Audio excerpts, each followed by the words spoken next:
Hey everyone, this is day 14, where I will be going over Kerrigan, uh, Kharazim, and Leoric. Kerrigan is from StarCraft. She is a very prominent character. We can check out her abilities. Notably, in StarCraft 1, she is a unique hero with a mishmash of abilities. Since she is from a ghost, she has cloaking, and she has Ensnare, a Zerg ability that slows an AoE, and Consume is also another Zerg ability. So this is a Terran ability, and Psionic Storm is actually a Protoss ability.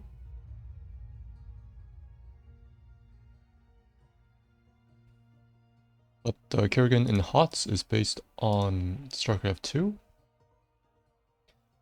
This is when she's a boss. She has these two abilities. One is an AoE,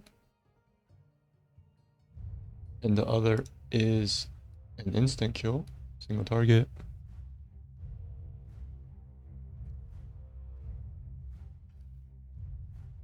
We can also look at the HOTS Kerrigan, part of the Swarm Kerrigan, which is when she is a playable hero as the main character. So she has a lot of abilities to pick from. So let's go over them. You could pick, well, I believe one ability from each tier. She has a single target nuke, she has tank here, and this is her leap, which was made in HOTS as Ravage.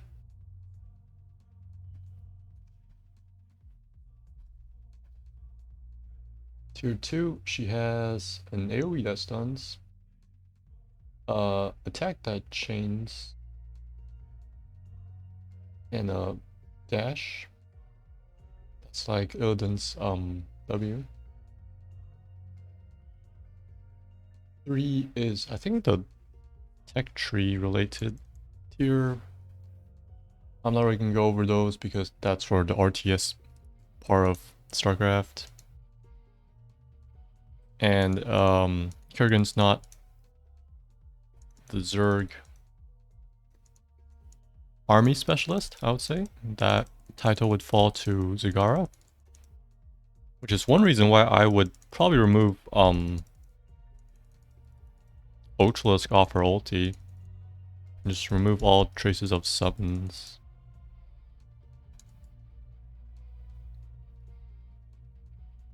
Or she has like buffs. One's for DPS, one's a healing. And she actually has spawn banelings, which Zagara has.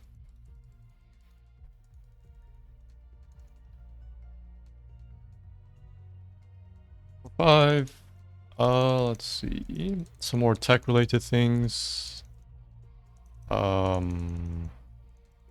yeah, we'll be ignoring those. And creep bonuses is also a Zagara thing. Not for Kerrigan.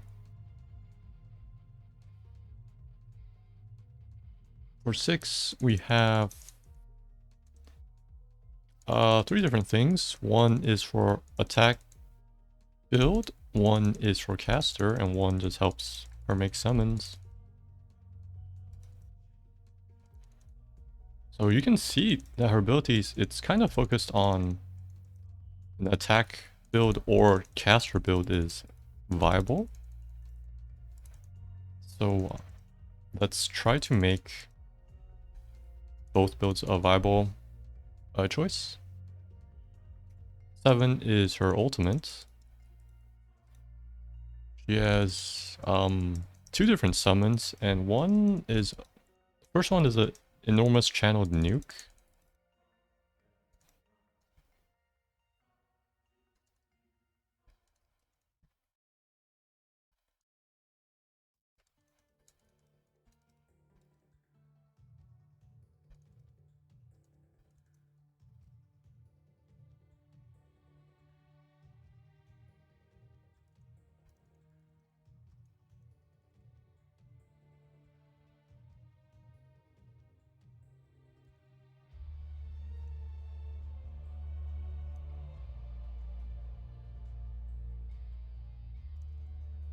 So we can look at her adaptation in HOTS. Her... So yeah, she has a dash. Fine. The second and third is kind of her signature in HOTS, which is a mini combo to stun people. So yeah, those abilities are kind of made up. And her ultimate is a dot centered around her, or summoning an Obelisk.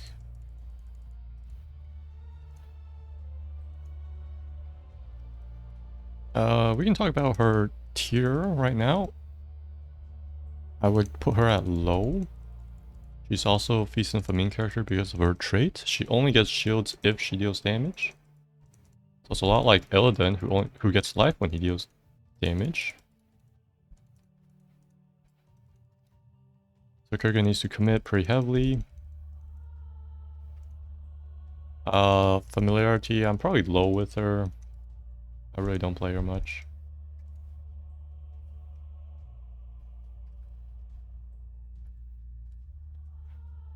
So I'm talking about her abilities. So I would probably switch out Summon Obelisk. I would probably give her some type of... I will leave her dash.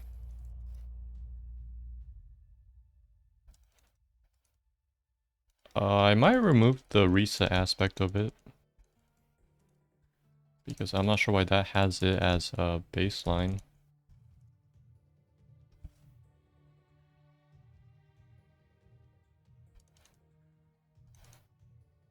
I would probably give her some type of AoE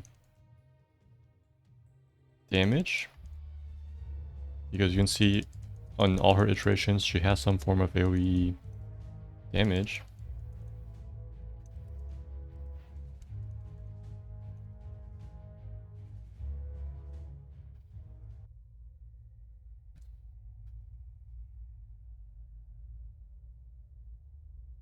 So this would probably be a slight ranged attack where she drops an AoE field.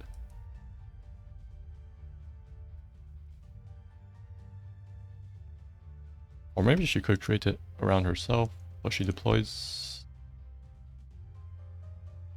No, I want her to probably deploy it and not make another immolation.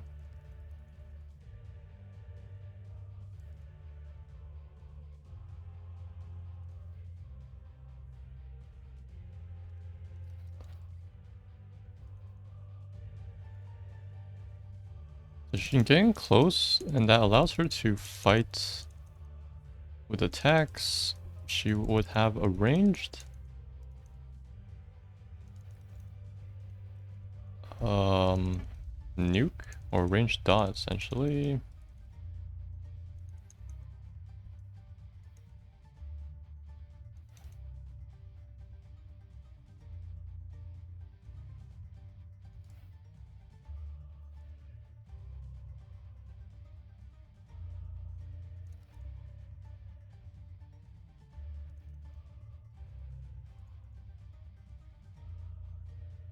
I would probably give her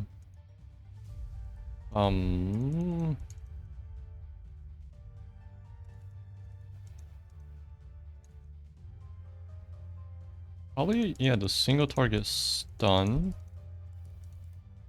So it would be like Impaling Blades. The delay, so I mean, I might just change it thematically. Like Psionic Blast or something that is it delayed AoE stun with no projectile. So that means I would be switching out Primal Grasp for the AoE dot. I mean, this kind of feels too similar to her ults.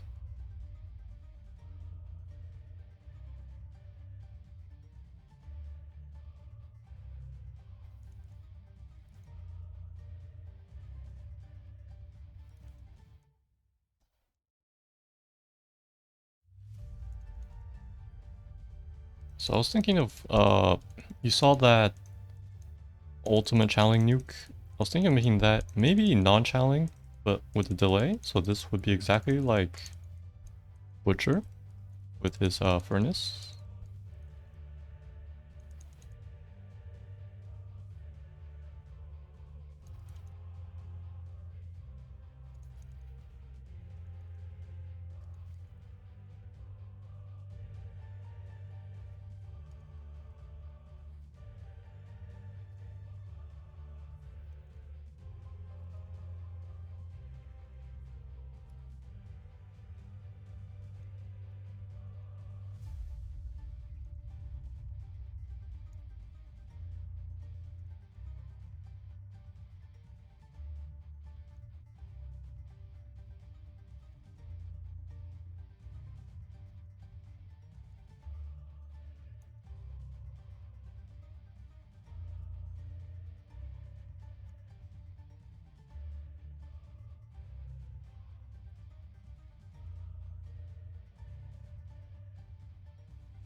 For other ultimate, just one that's her get close.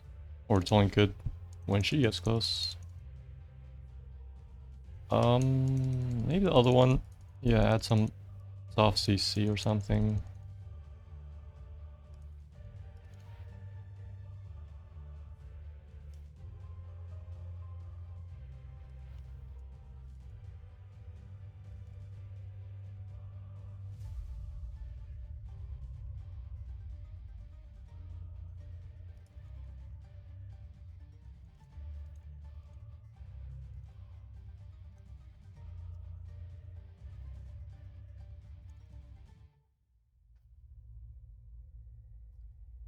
I would say, let's call this Razor Swarm.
So the numbers, I'll probably look at Tastar's Psionic Storm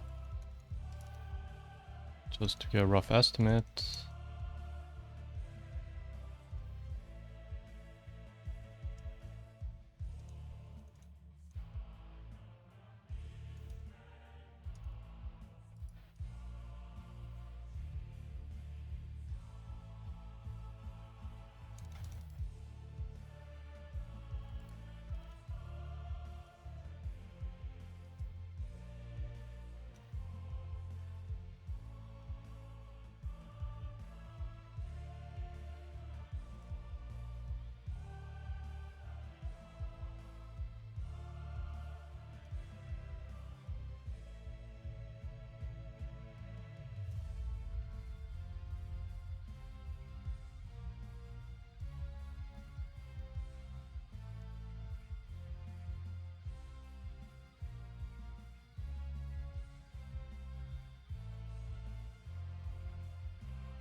be like, what's that? 76 DPS a second. We could try something like 195 divided by 3, 65 short range, 65 DPS field for 4 seconds.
Oh, the new ulti would be this Apocalypse.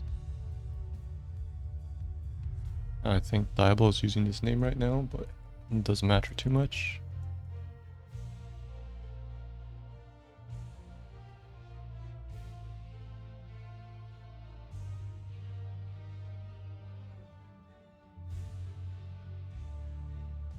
I might just copy the furnace from Butcher. The Butcher. 500 damage after 3 seconds.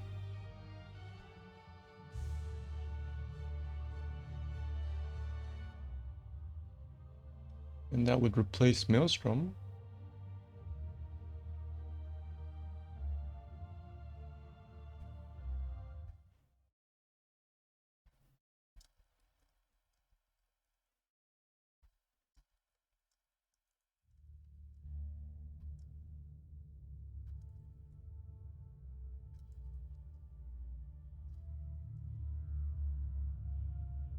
Three-second delay deals 500 damage around her. 75 mana, 60-second cooldown, which is kind of a copy of Furnace Blast for now.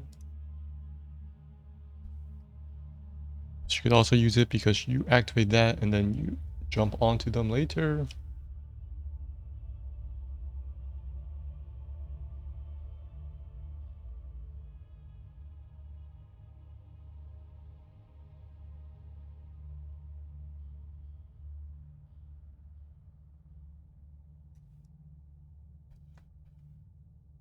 So we have her abilities would be Ravage, Psionic. Let's call it Psionic Blast.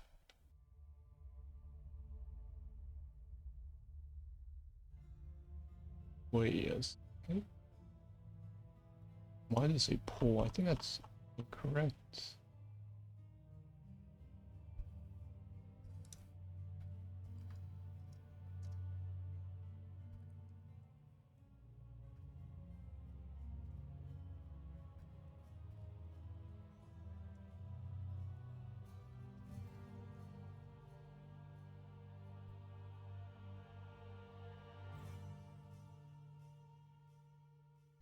And then we have Razor Swarm.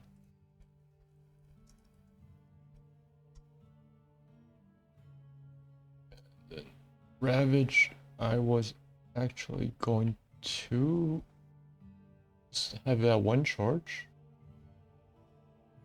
It's 2 charges, right? By default.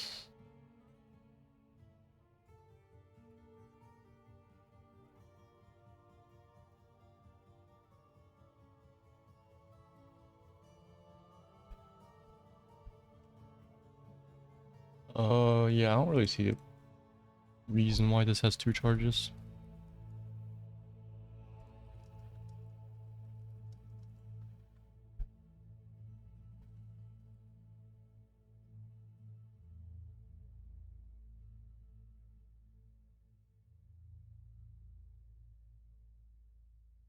The total damage of Maelstrom is 74 times 4. That is actually... let's just say 518. So yeah, that's like the whole damage of Maelstrom into one blast.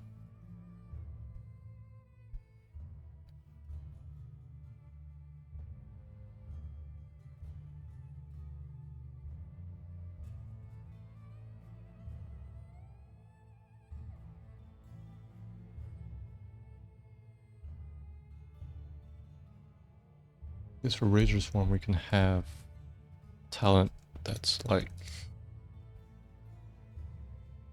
we can actually check over her talent soon. I was thinking of making a callback to Ensnare. Every hit slows the enemy by 10% for 4 seconds. Stacks.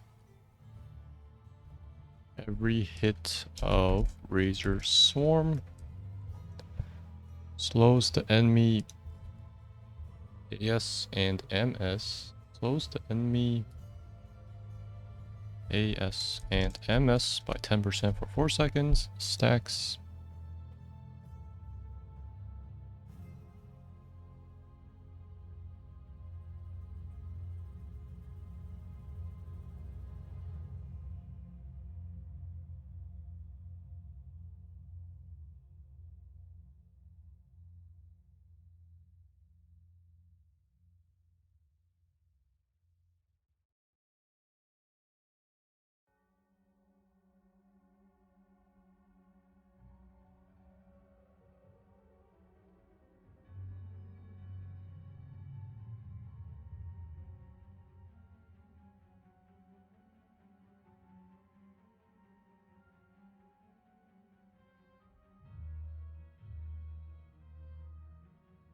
And then we can have for Sonic Blast, the Implosion thing.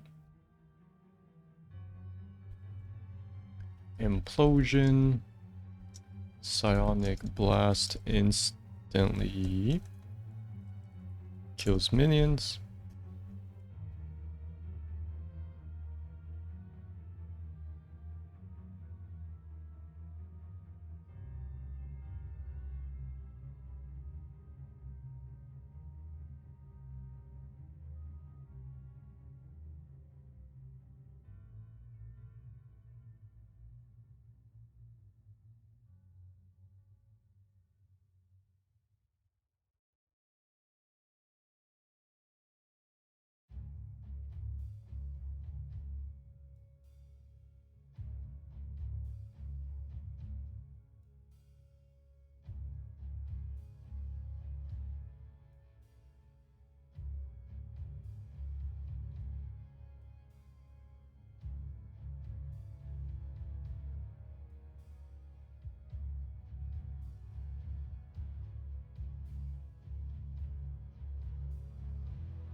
Other talents. I don't know what to do about her traits. But we can have, this one is for attacks, Fury. Attacks increase attack speed by, let's say like 10% up to 50% for 5 seconds.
This one, mana cost and cooldown, we can call this efficiency.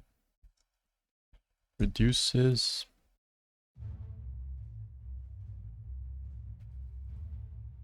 all abilities cost 10 less mana and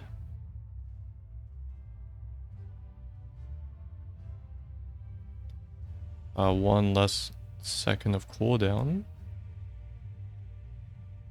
1 or 2, let's say, and 2 seconds less for cooldowns. All basic abilities cost 10 less mana and 2 seconds less for cooldowns. Oops, this is other.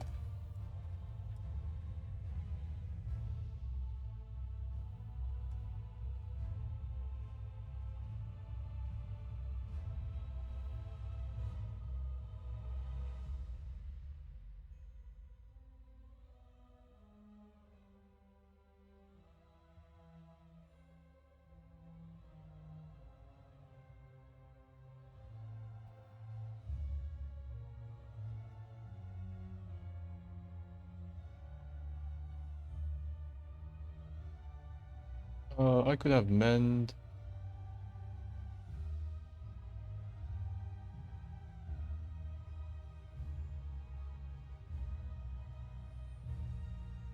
I was actually thinking of replacing trait with mend. And maybe give her a bit of armor when she uses it. Just heal burst followed by healing over time.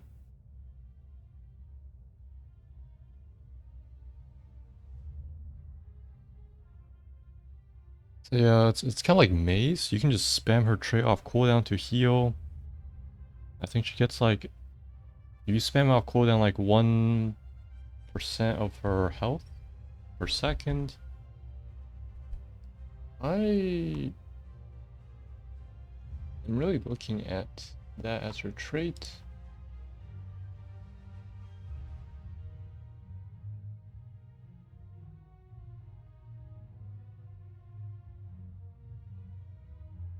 Let's like jot down some thoughts. Mend replaces assimilation. Heals 4. Let me just show you mace.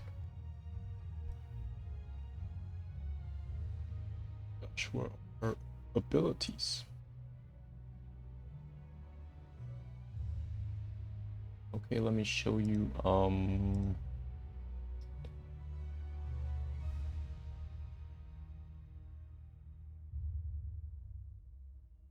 Let's say heals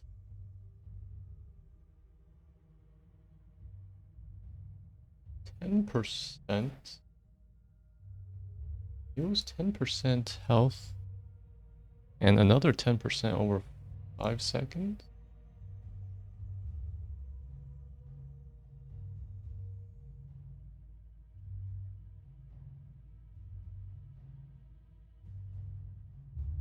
Heals for 10% health and another 10% over 5 seconds.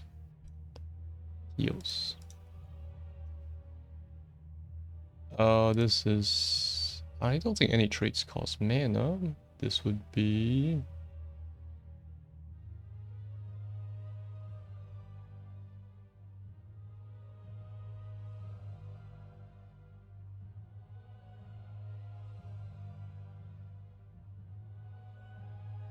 I mean, why wouldn't you spam this off cooldown is the question. That's why I was thinking of giving it some armor or something. Or just have traits related to it.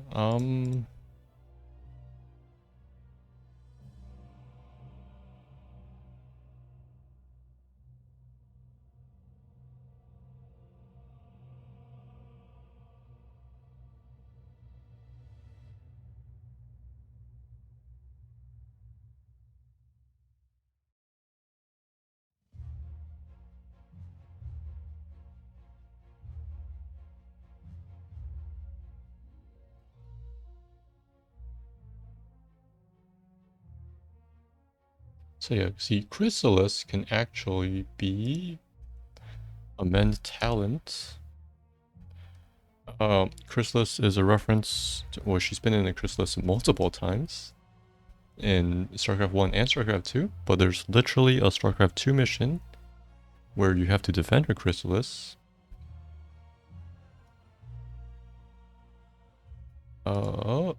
Is now a mend talent.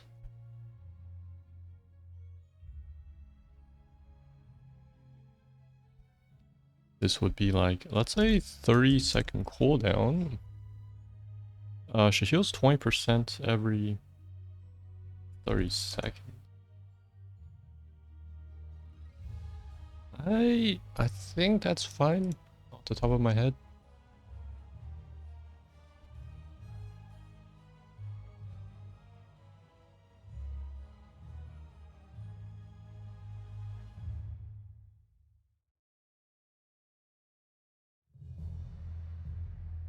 We can have lasts 5 seconds. This heals 20%, but Mend already heals 20%. Let's say Chrysalis actually heals 5. Let's say like 7% per second for 5 seconds. So the total would be 35%. This is 20. No, we can make this 30%.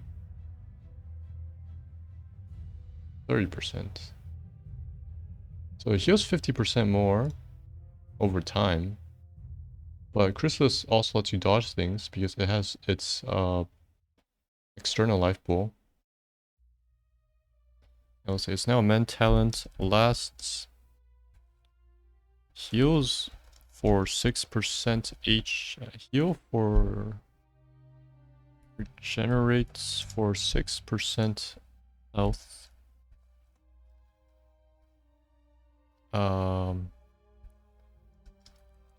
It just regenerates for 30% health over 5 seconds. Instead of Mend's healing. Instead of Mend. Regenerates for 30% health over 5 seconds instead of Mend.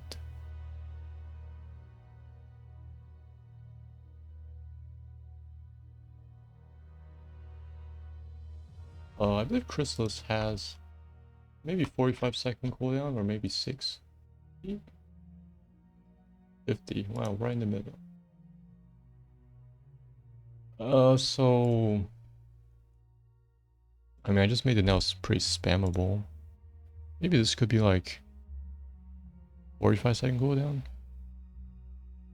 Its maze is like 40, I believe.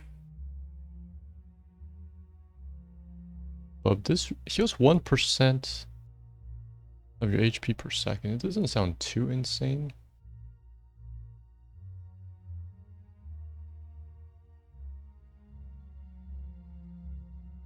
And we could definitely have something that gives her armor during Mend. Just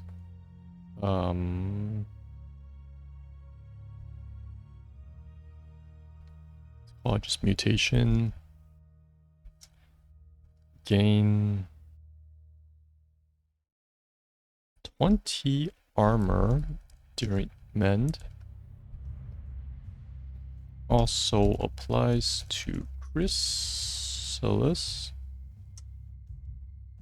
So the Chrysalis thing actually gets to armor.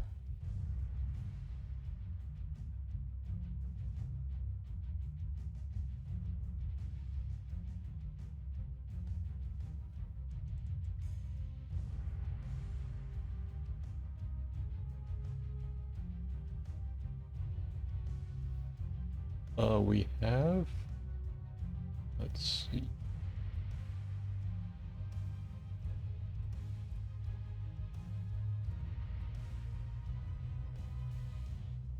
Ravage, let's call this Psionic Shift.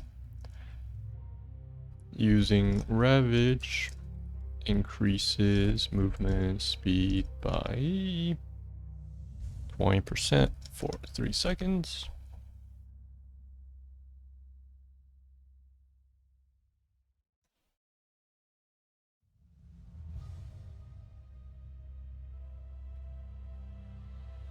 And then this one would be crushing grip, psionic blast, stun increased.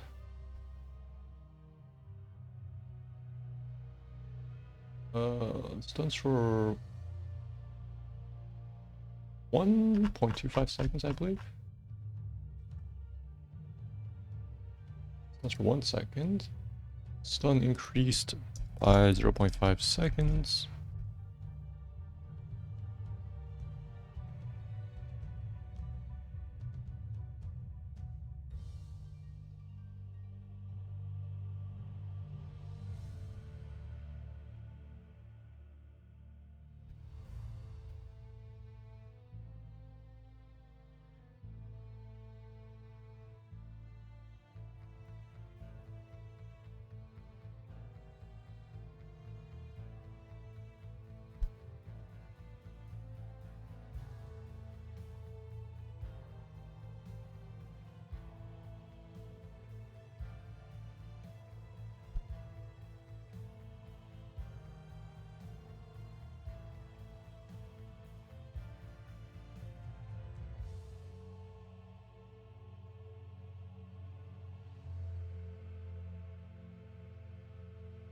I might add a heavy slow to Ravage, just so you can land Psionic Blast easier, because I took away the combo. Let's say Ravage actually slows for 50%. Slows for 50%. Slows movement by 50% for 1 second. So you just immediately drop Psionic Blast. It should land? Or you could do it the other way around if you were casting from the bush. Ravage travel time is pretty fast.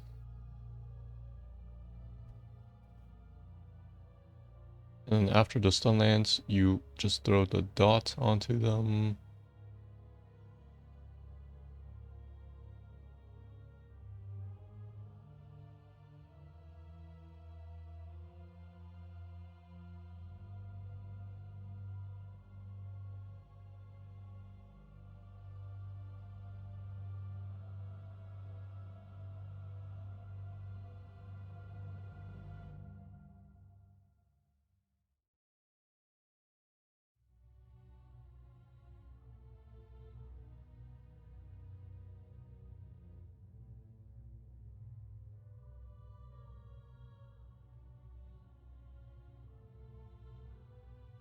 I think that's enough references to her.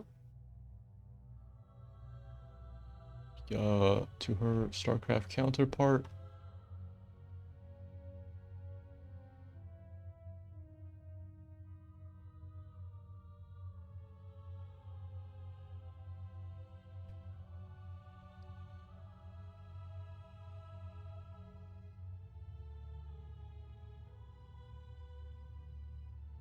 Her other ultimate, you don't want to summon.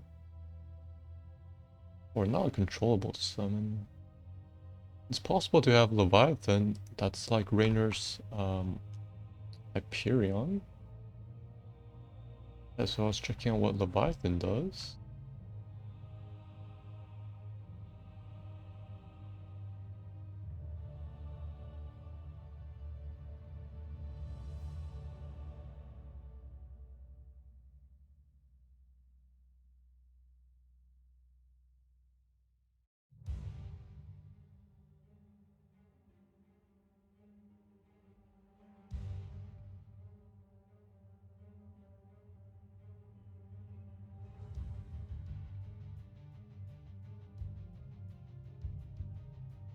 This Leviathan is also actually her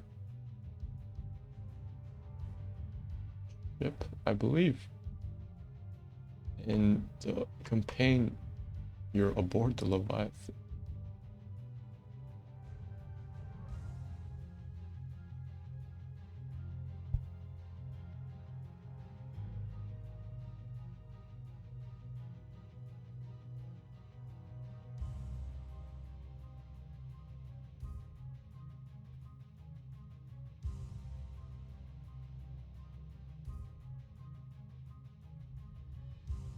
Let's think about that later. We can look over her old talents. We don't have the simulation anymore, but I think siphoning impact is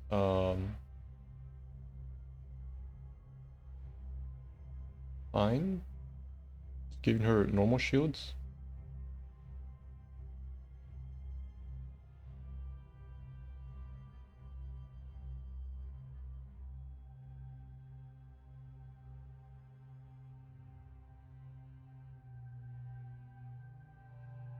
I don't see why this is only hero specific, so let's make this any enemy hit. Any enemy hit will grant 100 shields.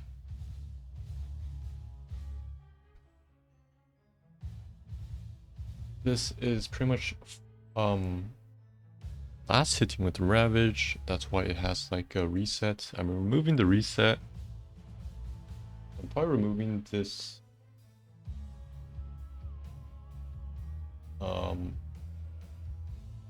reset quest. It conditions you to farm for it.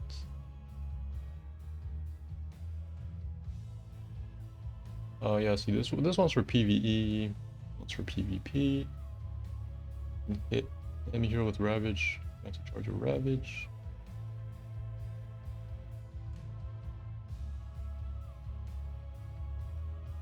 I will keep that. It's kind of special.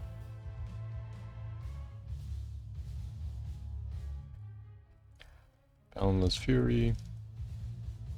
Charge is cool down reset instead.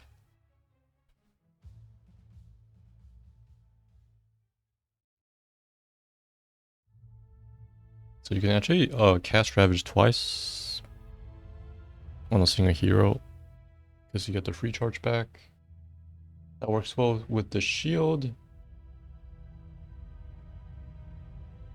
When you hit multiple guys, this one maybe I won't actually add.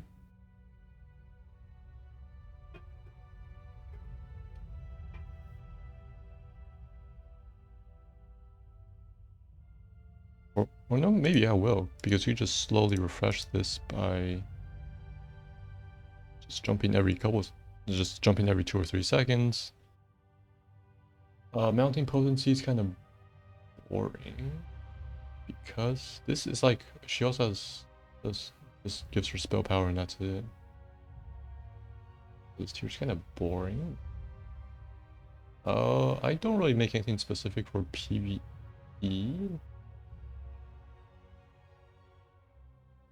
I would just ignore this for now. We can look at Impaling Blades. This is the damage of Impaling Blades. We have these two. The Stun, the Minion Clear, which I guess could replace that. This adds extra damage.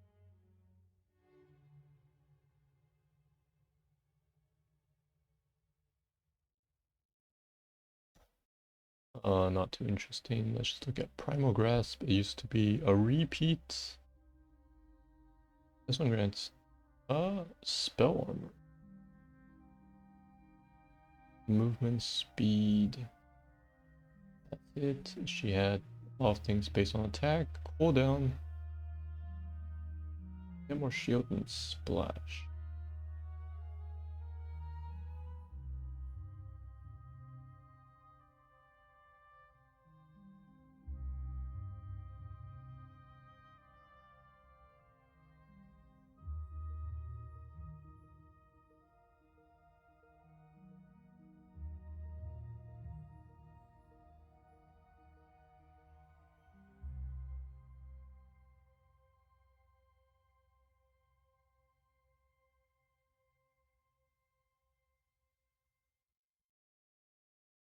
I might make a mutation tier. It's just so it helps specialize which type of build you want to go for her. We can give her spell power, attack, damage, or armor. So we could just call this well,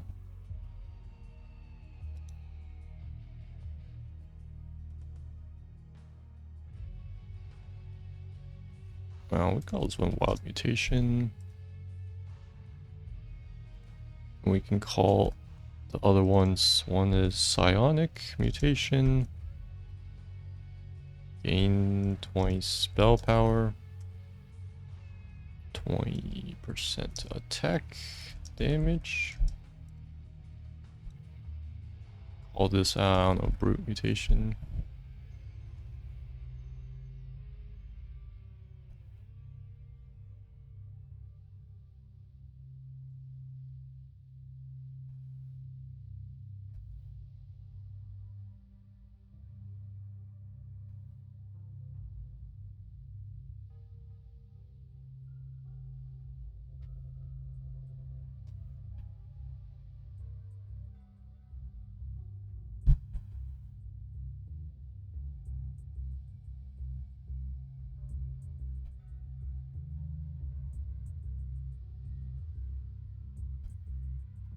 So these would probably be at 13, I was thinking.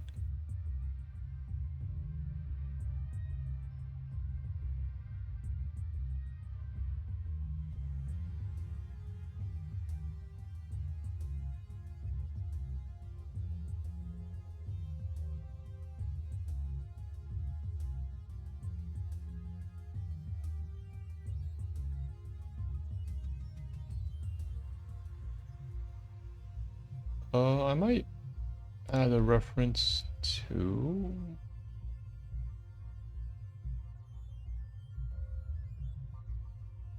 cloaking. You can disengage with this, or you can initiate with this. So you use this cloaking pretty offensively, like Valera, because you can actively activate cloaking. Gains stealth when using... Gains stealth.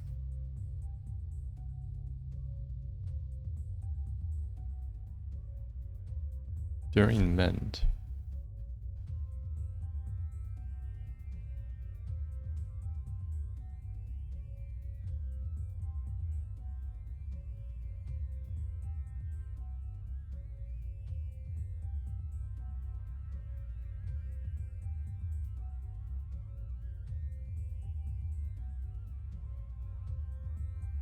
Gains stealth when using mend. When gains stealth.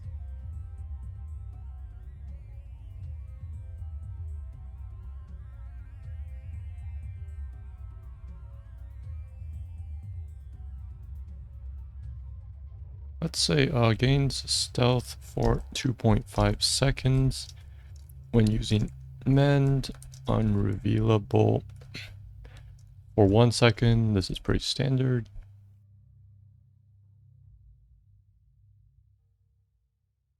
This actually gives you a reason to hold on to mend.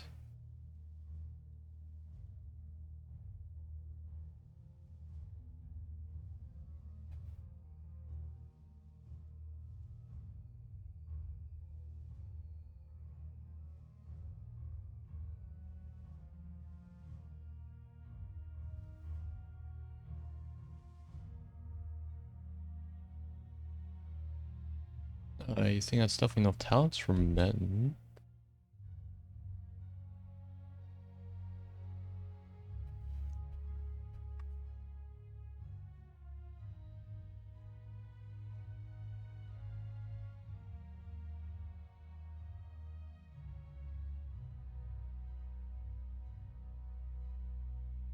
We should definitely have...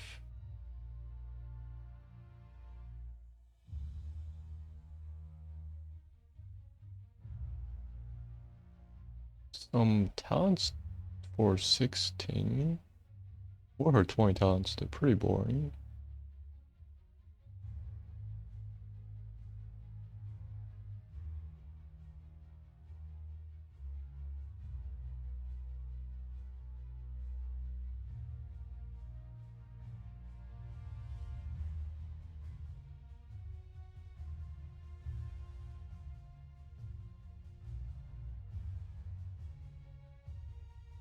This one might actually be moved to 16.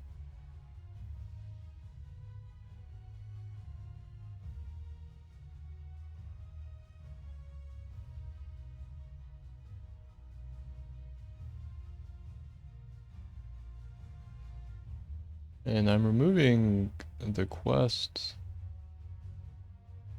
I could just have something basic like sharpened blades, just adds like 50% damage.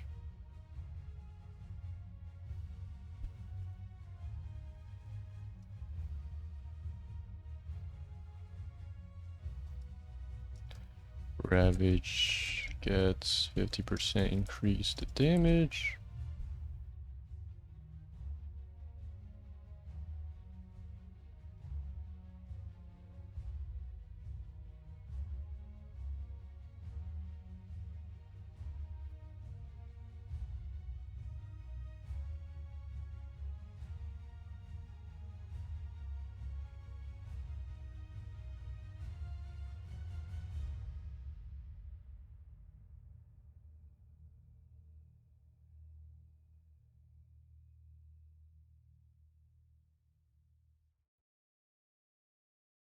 I think we also have something that reduces the delay of psionic blast.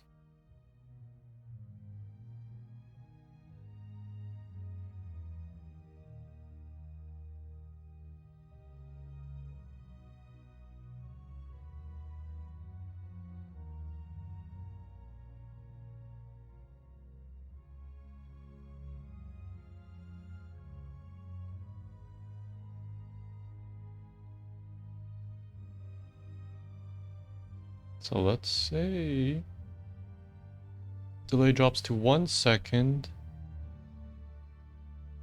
Stuns for 1.5 with the talent.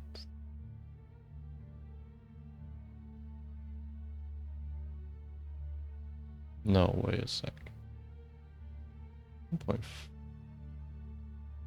Let's say stun increased by 0.25 seconds. And then we can call this psionic echo. Psionic blast repeats itself after 2.5 seconds.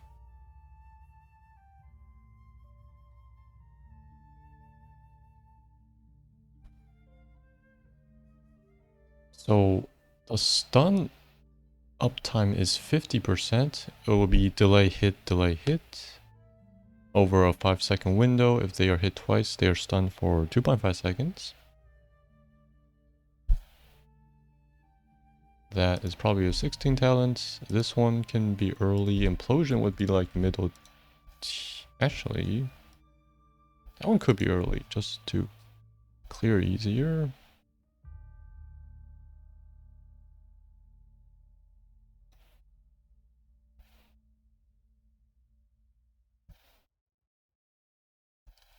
We can have something called like assimilation. Every hit of Razor Swarm reduces mend cooldown by 1 second. Every hit of Razor Swarm against heroes.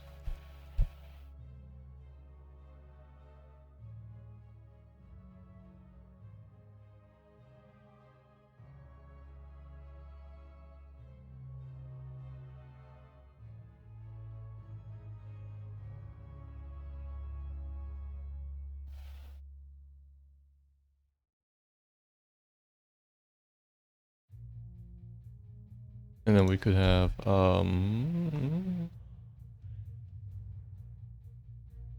Just something that increases duration and AoE. Let's call this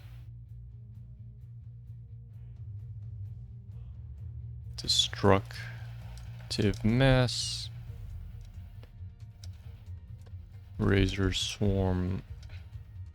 Area of effect and duration increased by 20%.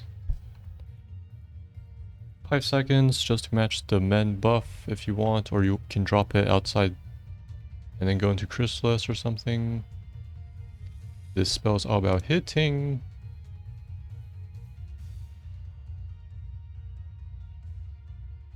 Destructive mass.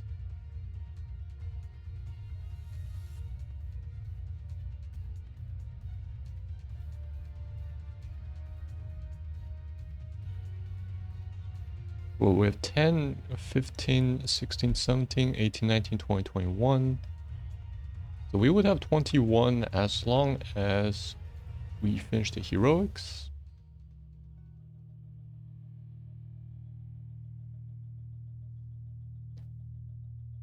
Let me just sneak a peek at Furnace Blast. I believe it repeats itself, right? Yeah. Let's say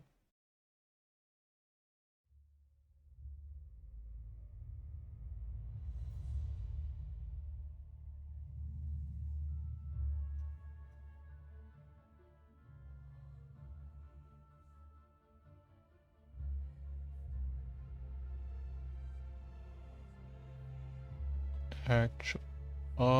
This is 3-second delay.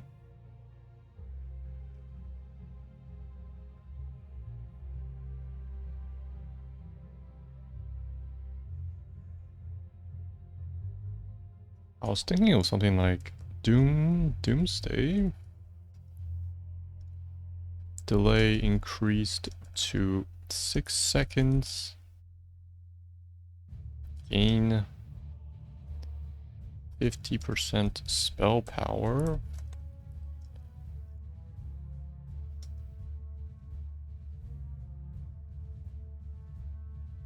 Or during the delay.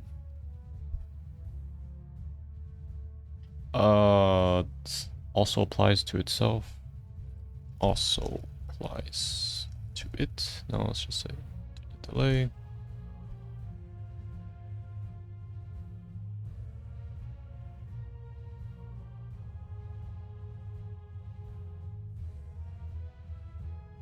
So you hit really gain 50% spell power. Now let's just say gain like 40% all damage. This is for basic attacks.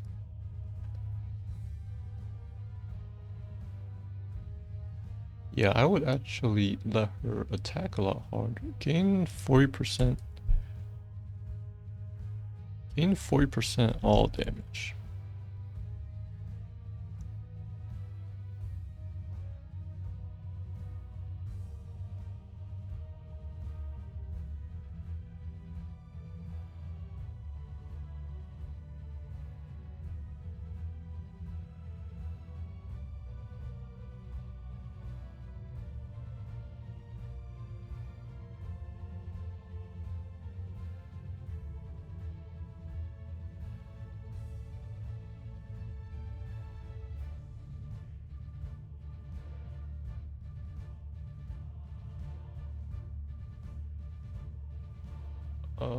Let's think about the other heroic.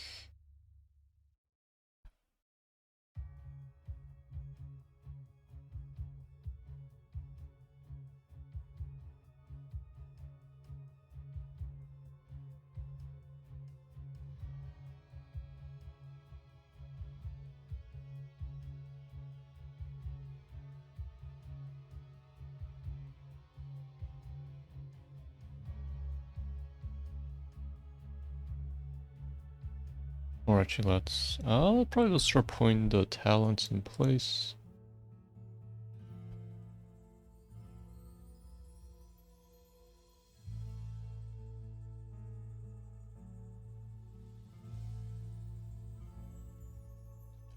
I don't know if I actually want to make cloaking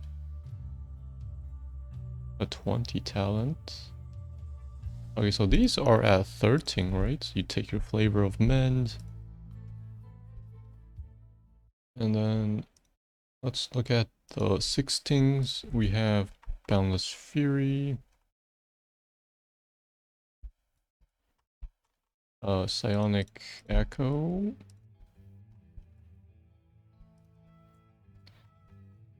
and we would probably have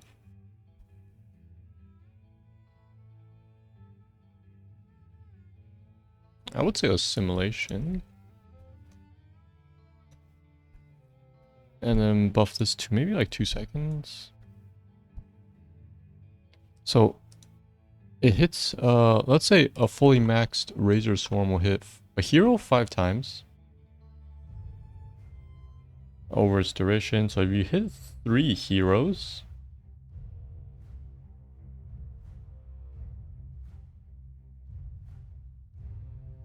you can get a full reset on Mend. Any combination of 15 hits or hit 5 heroes 3 times. Yeah, so full reset is possible, but hard. That should be good. Oh, Chrysalis was... Maybe Chrysalis was supposed to be down here. Or actually... We have Chrysalis up there at 7-ish. I'm thinking Chrysalis.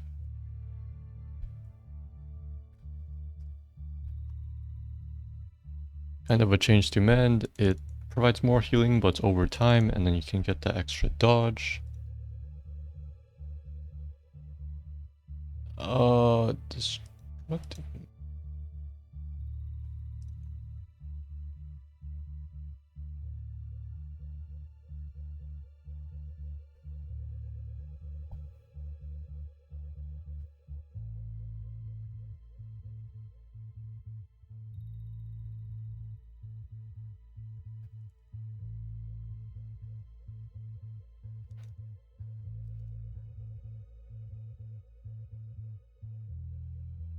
So I was thinking if I make Cloak the 20,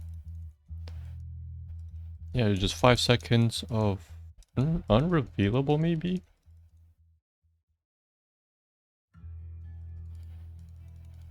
Because cloaking in StarCraft is unrevealable. You can attack and cast abilities while invisible.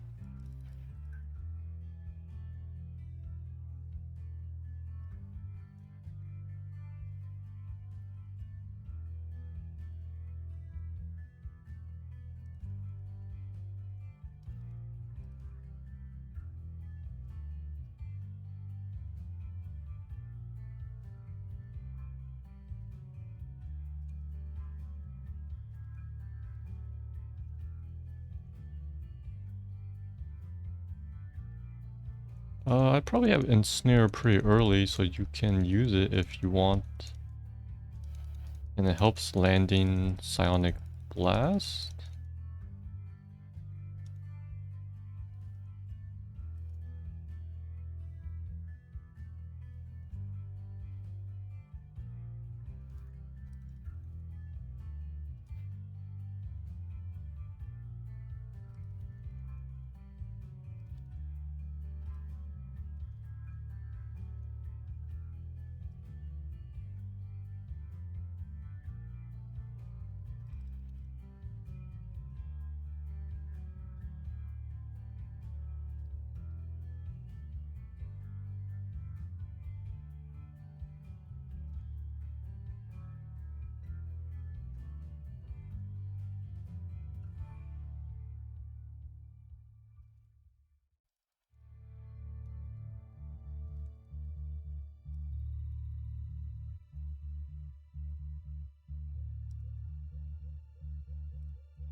So, what would be early?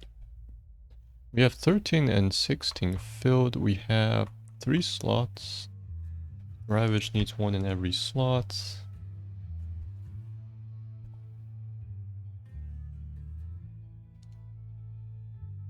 Yeah, probably those 3 in order. The movement speed would be first. And then you can also take Ensnare. Or... what?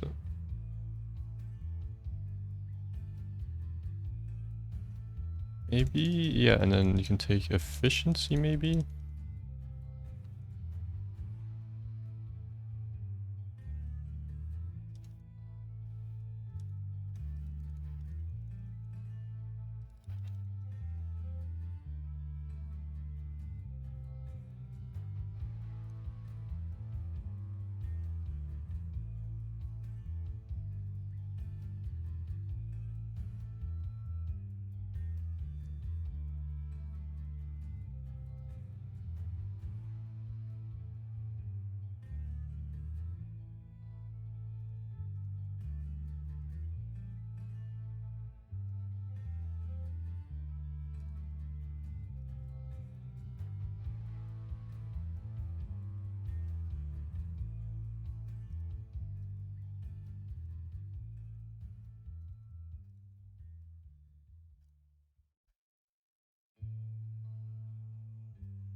Yeah, so I'm pretty tempted for the Leviathan.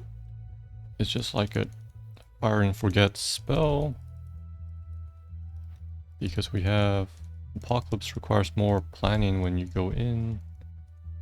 The Leviathan would be pretty similar to Hyperion. It will auto attack. And I was thinking of giving it an ability, Abduct, like the Viper from StarCraft 2. Makes sense with the Leviathan's tentacles. So every 2 seconds it will try to cast Abduct at an enemy hero. It's a slow skill shot that will pull them. So the pull would be like Artanis' swap.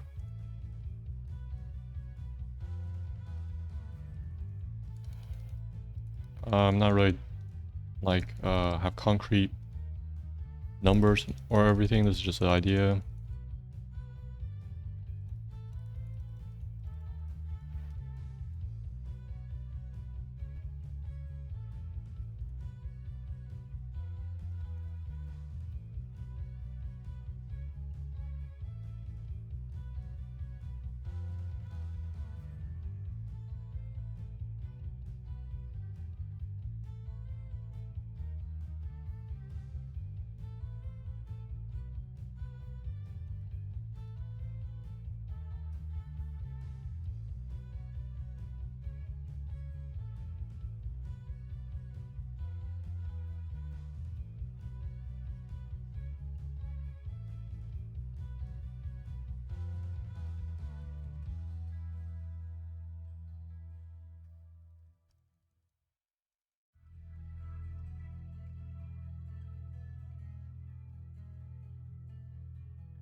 yeah, if that's done, then we need to have another 20.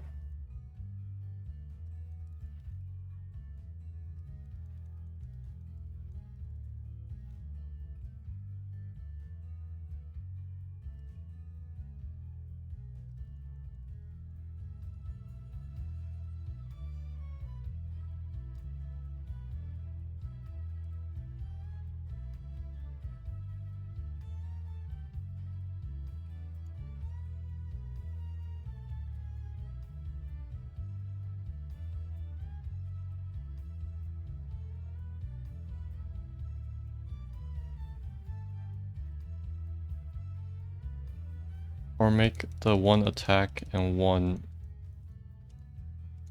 spell thing the 20s.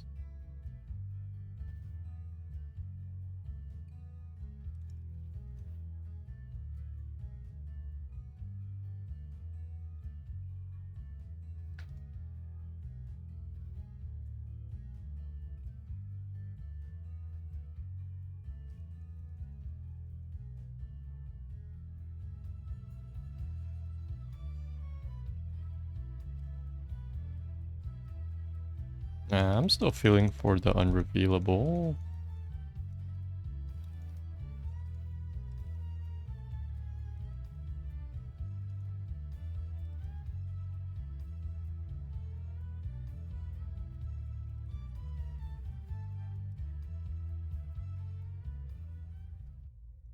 So let's see, the other heroic is summon Leviathan, similar to Hyperion. Launches abduct at heroes every 2 seconds, pulling them to it.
So yeah, maybe we have cloaking gains unrevealable stealth for 5 seconds.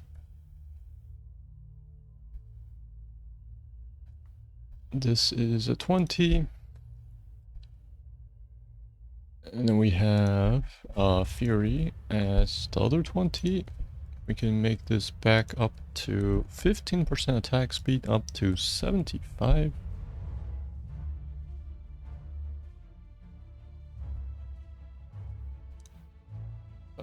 This is Apocalypse. And then we have Summon Leviathan.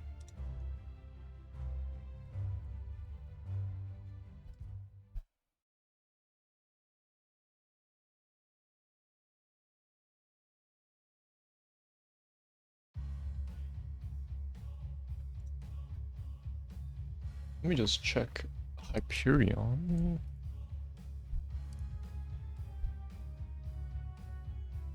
Last 12 seconds. Matos every... I think it was like every 4 seconds.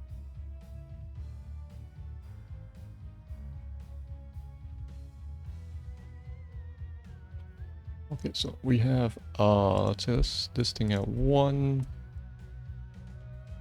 This thing at 4. This is 7. We have efficiency at 1.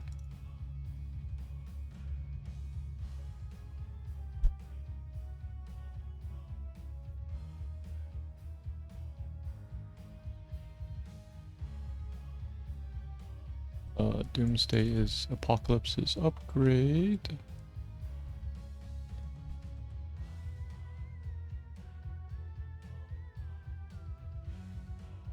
And then we have 1, 1, 2, 1. Okay, 1 can have Ensnare. And then this one can be at 4.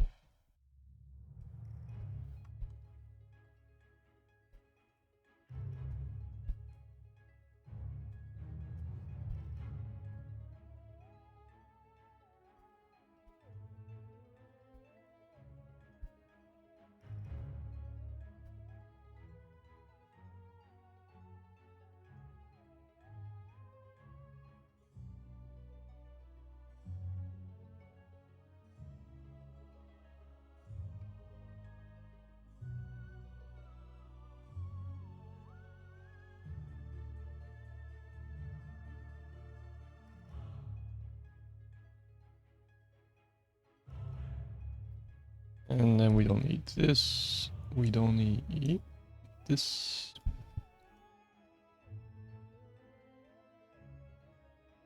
And we need 20.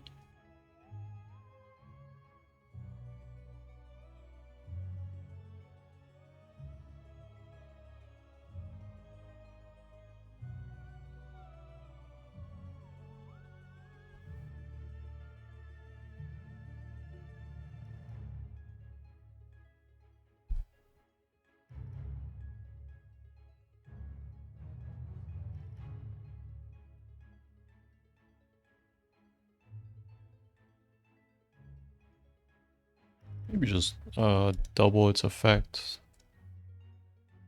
Call this.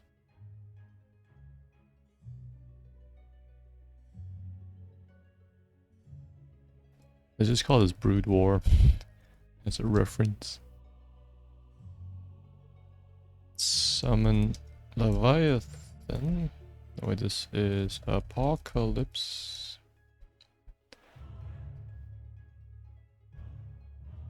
Summon Leviathan now targets 2 enemies at a time.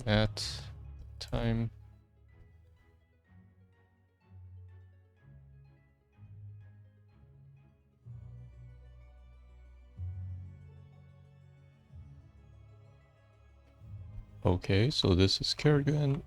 I pretty much gave her a total rework. She has, I think she's one of the original heroes. She has a lot of old talents.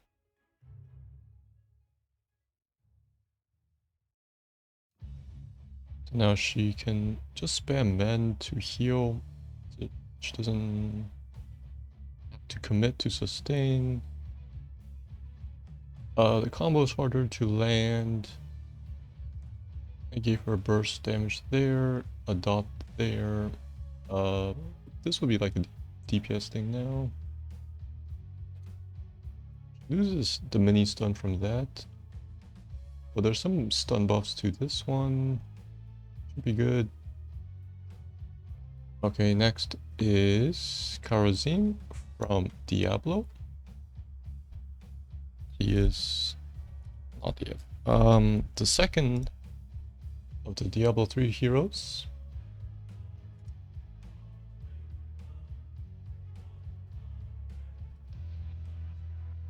Kharazim.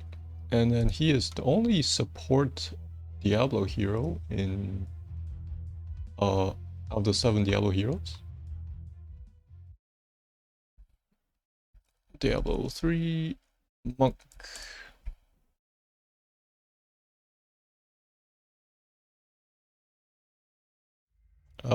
This is also a holy class. Holy dex class, so very agile feel. He is kind of true, he is half a support, but he's also half a DPS character. His tier is pretty trash. I think he's pretty trash.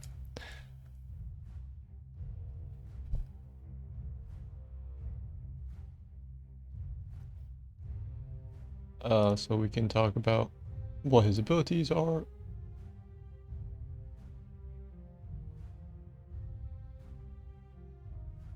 Hold up.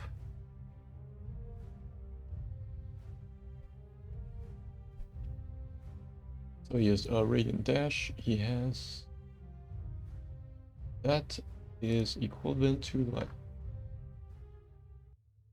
that even the name of a thing? I don't think that's the name of a thing. He has a lot of punching spells. It does fit him. He has some dashes. It would be close to like a dashing strength. This thing is an instant dash, very long range. Charge.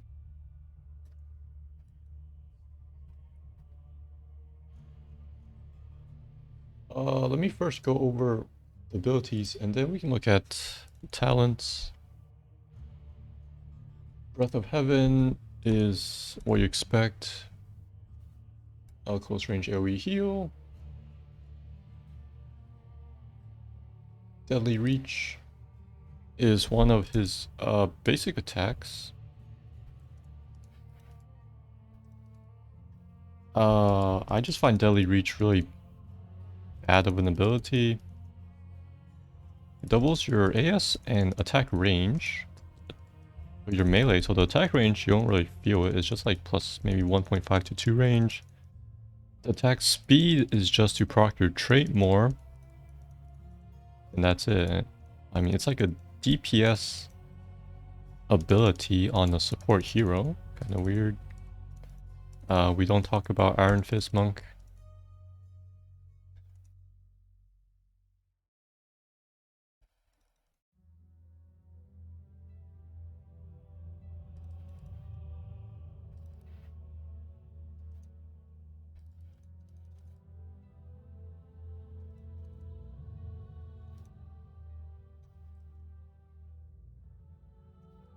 And fourth, he has actually one of his signature spells, Seven-Sided Strike, which he hits 7 times, obviously.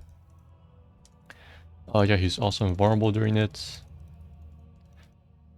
And then the other heroic they chose was Divine Palm, which is not a thing in Diablo.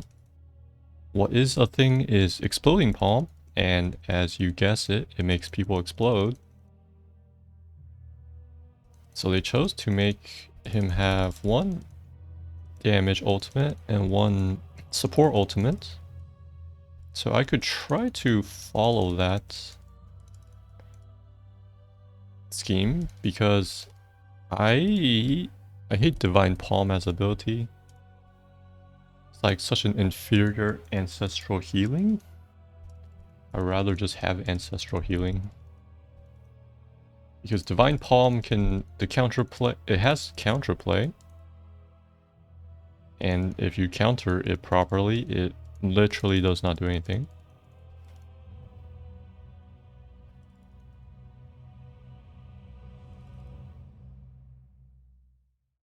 Okay, right now I'm trying to do the one frame grab trick on the Fisto.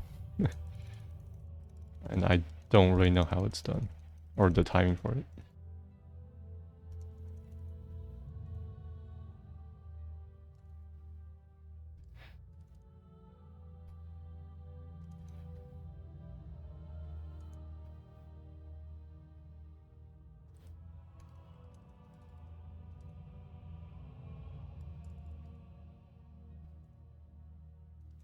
I'm pretty sure it still works because I've had it done against me.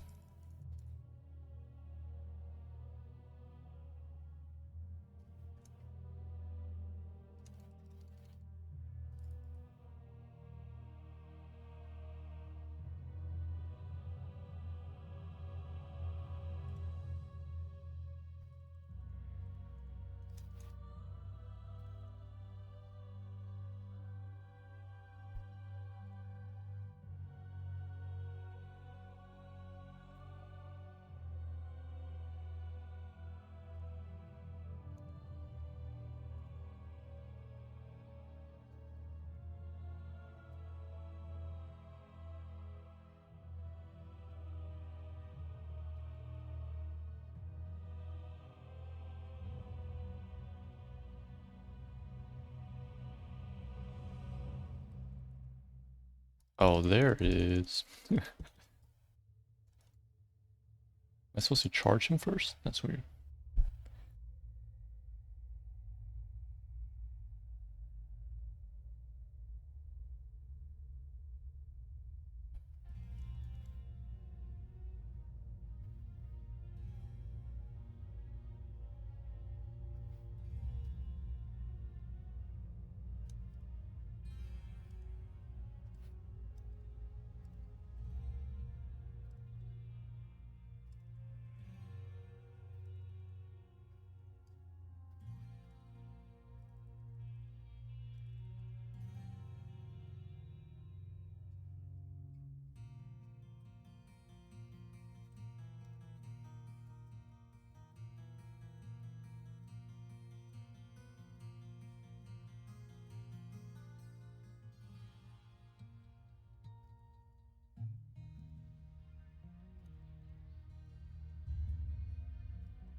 He's kind of special for his level 1 because you get to pick his trait. You have the bonus damage, the healing, or the cooldown reduction. Or I think, and mana. To pick from...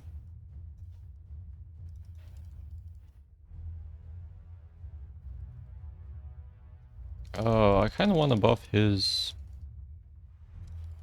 carry build.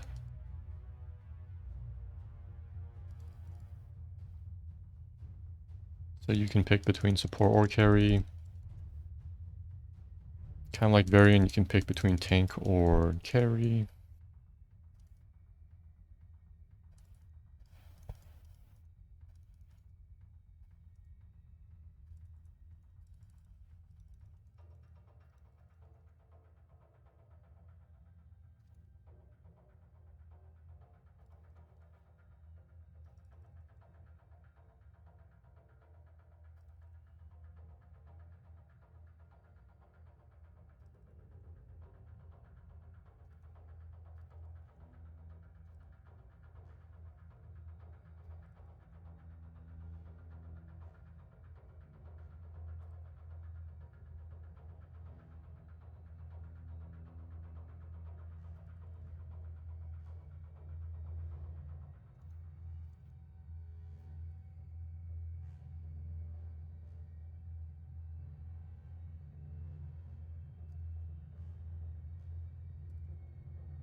A bunch of other references. His 4.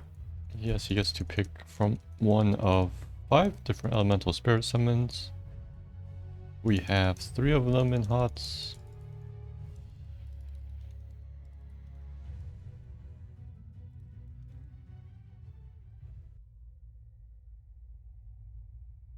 And let's see.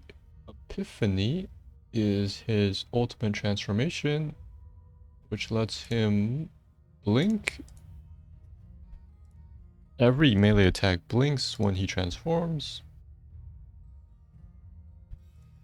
which is definitely non-HOTS.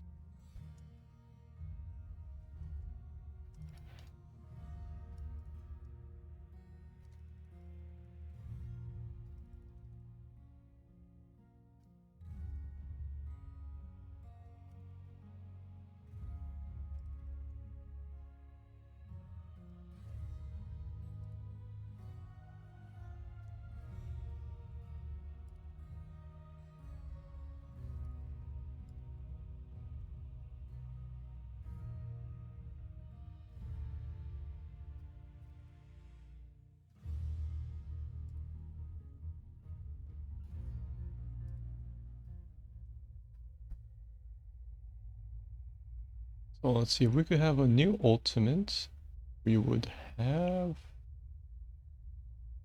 let's see, a support ultimate. Now you could definitely have Inner Sanctuary. It's like Tyrael's sword thingy.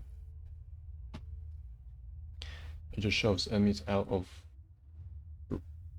area. I think it is maybe a rune? Being sanctified ground.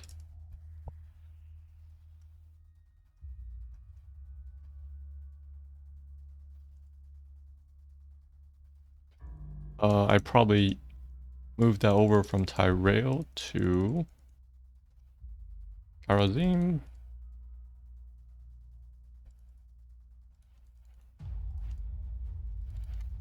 And add like a healing over time to the field maybe. So it's kind of like Anduin's, but it's definitely going to be non-channeling.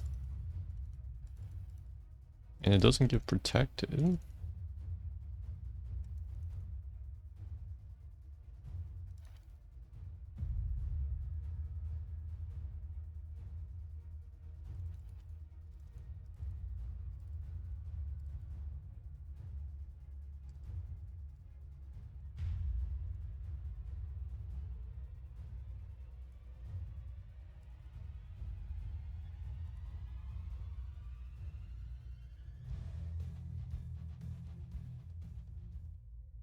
So we have pretty much this thing called Inner Sanctuary.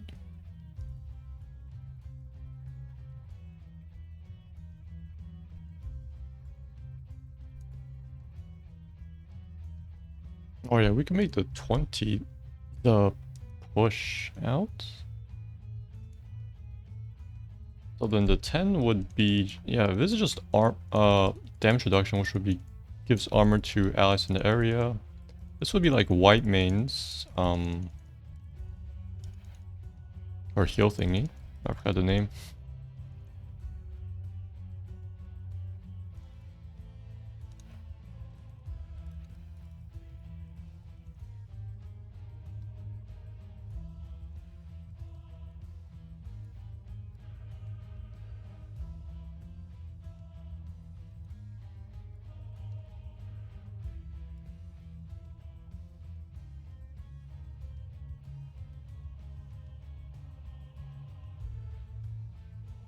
Yeah, and then the upgrade will be probably the push.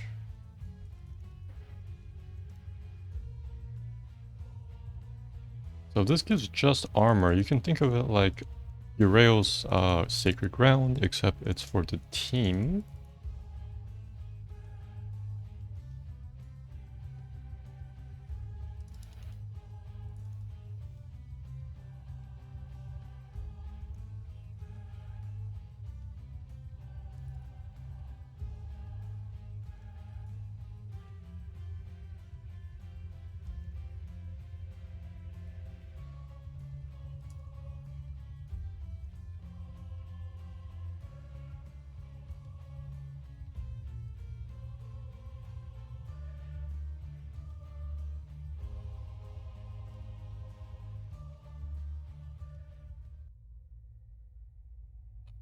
Large field of drops of field, say they just make it the size of Urael's.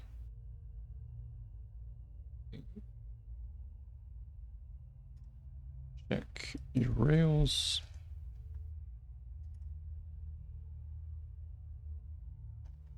It's maybe like 5.5.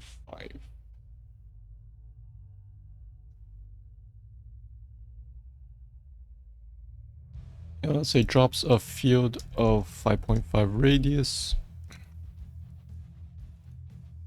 Allies within get 50 armor. Lasts 6 seconds.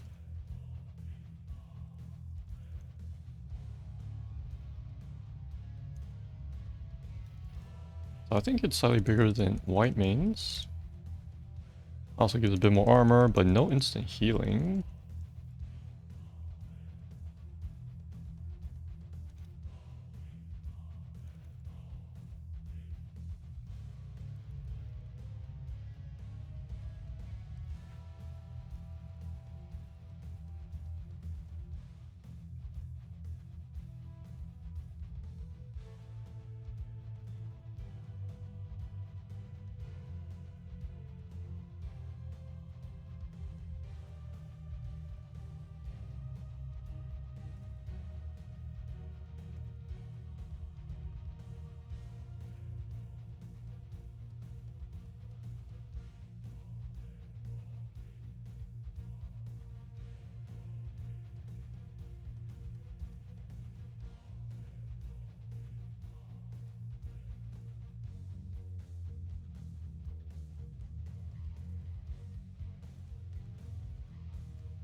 Drops a field of 5.5 radius for 6 seconds. Allies within have 50 armor.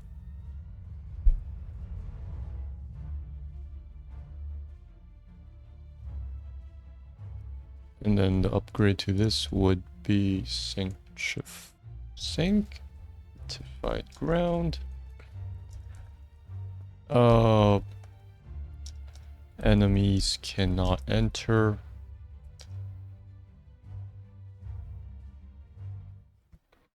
This would just be, let's see what Tyrios is named. I think it's literally the same name, but that's right. Holy. Blocks enemies from entering the area. Let's just call it like that. Blocks enemies from entering the area.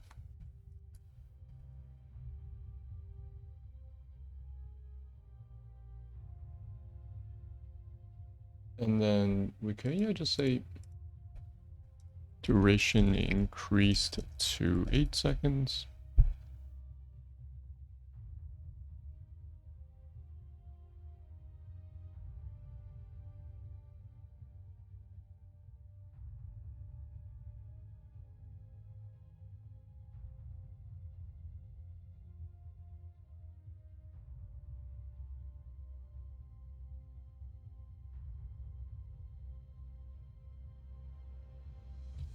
So yeah, this one is also drops at you. So that's why your dash is pretty important. You can dash onto the enemy and use 7-sided strike, or dash onto an ally and use this. I was looking at the other runes. We have like life regeneration, shields, unstoppable, but I like the movement blocker aspect, so I will take that.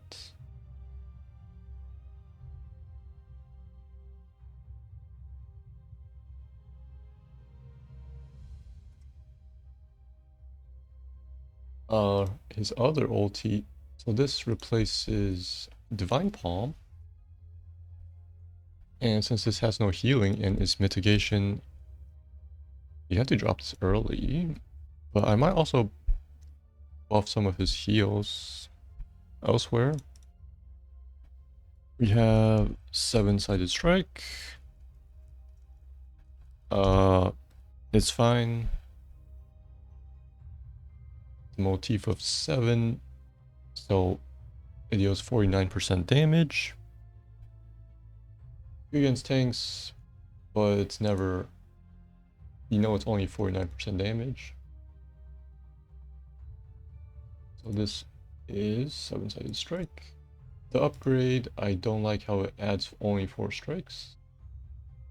I like the 7. Upgrade is like,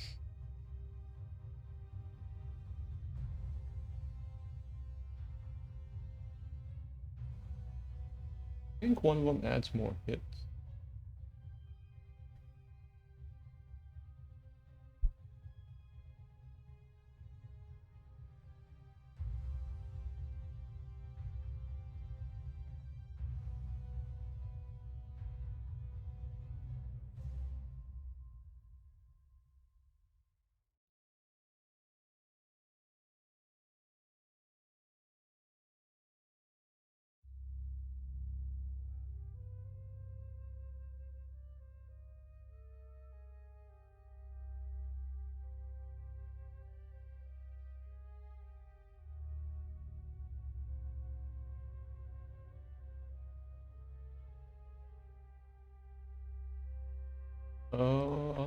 Let's see, he has a dash, a heal, deadly reach.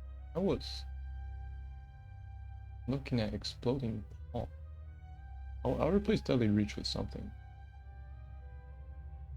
Maybe like a nuke or CC. He really lacks in that department. But for now, we can have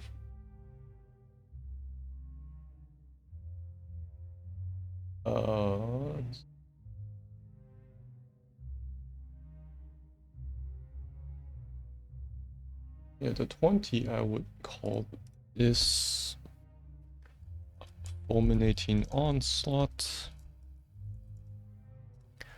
7-sided strike. It's our air apply in an area of effect of 1, let's say like of 2, of 1 radius. Maybe they just say 2 radius.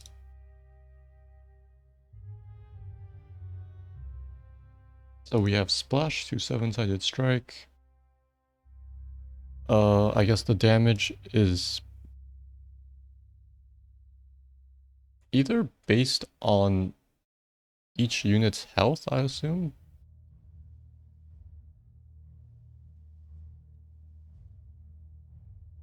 Instead of being the primary target. Like Mal'Ganis' Dark Conversion, I believe, is based on the primary target. And so if you absorb a tank with his 20, I believe you can actually team wipe the rest of his team. But let's continue. So that is the 20 upgrade. 7-sided strike becomes AoE. Throwing away transgression. We have Radiant Dash upgrades, such as Radiant Dash. It's Dash and Strike.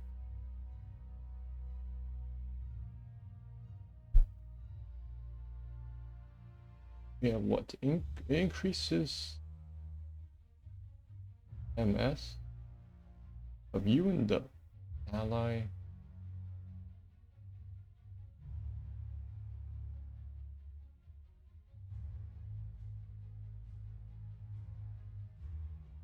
It's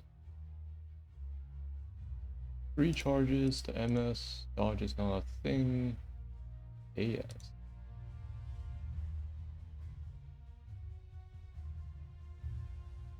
I think they added Way of the 100 Fists into Radiant Dash. I can show you Way of the 100 Fists. It's just a series of rapid punches. This thing is fine. Or actually, deals like 300% damage. That technically sounds really high. About 300%. This is what, 270? Because this is mainly used to proc his trait.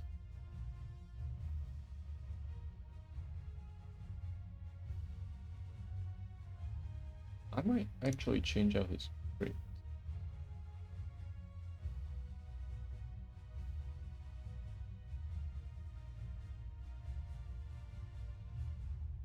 Be one of these.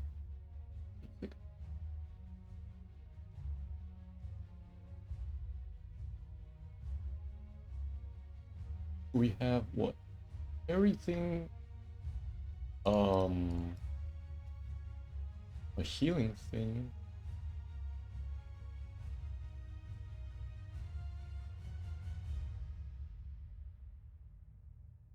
And the utility thing, let's say, the mana and cooldown.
Every third hit gives MS and does an effect.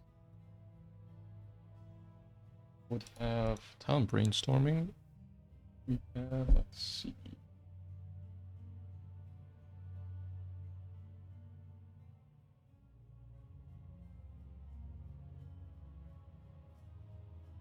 I should maybe move this.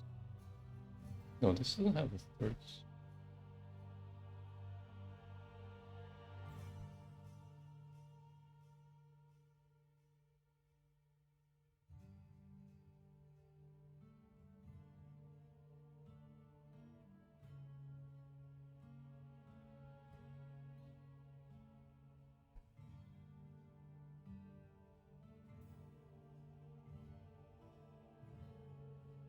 So yeah, I would maybe have this one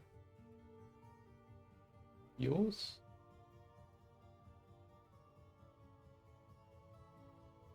Why does it heal? I don't know. Let's replace. What's the order? Healing. We would have Fist of Thunder.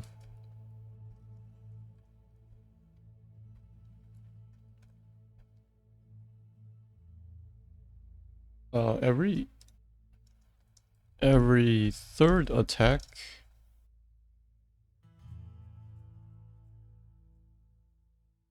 has splash and heals.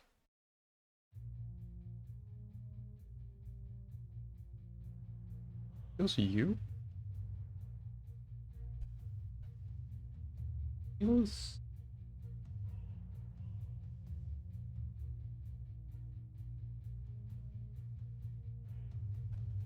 Heals you for 100 or per enemy hit. And then we have the carry one, Deadly Reach. Every third attack launches 3 shockwaves.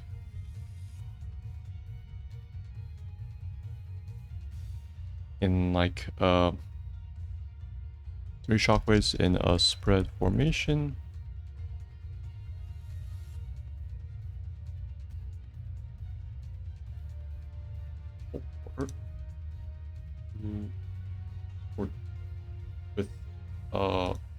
With plus 100% damage.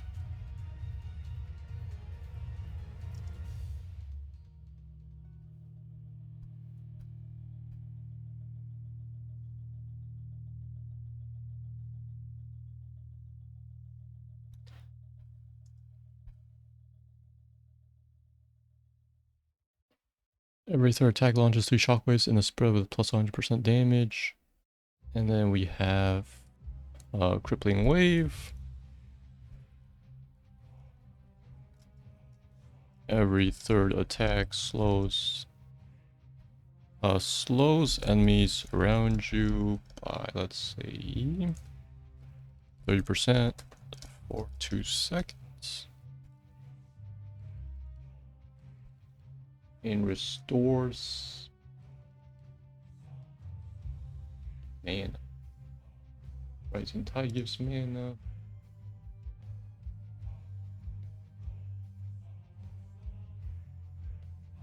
And restores 14 mana.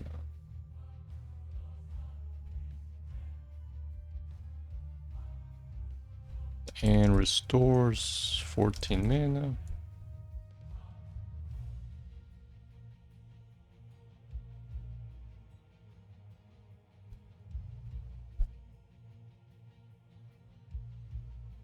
At you. So the first one's healing. Every third attack has splash and heals you for 104 per enemy hit. You can proc multiple heals from that. Second one is the carry one. Deadly Reach. Every third attack launches 3 shockwaves in a spread with double damage. You have wide area coverage and it hits double damage. I'm removing the movement speed bonus because I don't think he really needs it. And the third one is the utility. Crippling Wave. Every third attack slows enemies at you by 30% for 2 seconds. And restores 14 mana. We can say, oh, wait, what's his attack speed? Is it just 2 attacks per second? Yeah, let's just make this stronger effect, shorter lasting. But he procs every 1.5 seconds, it seems. So you can permanently slow the enemies.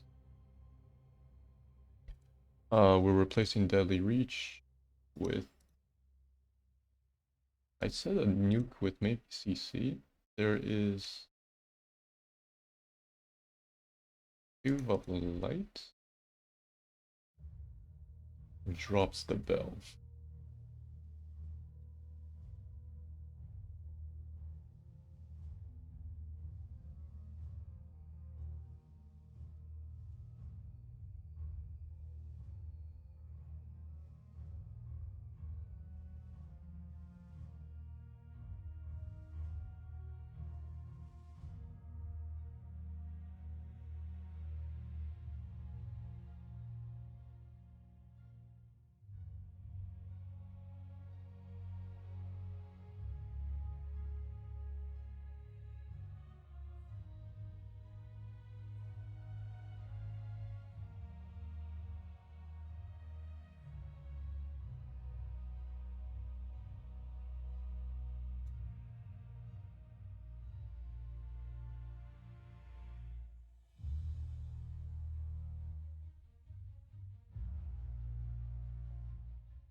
Other moves, I want like things that feel like actual spells, not just more punchy moves.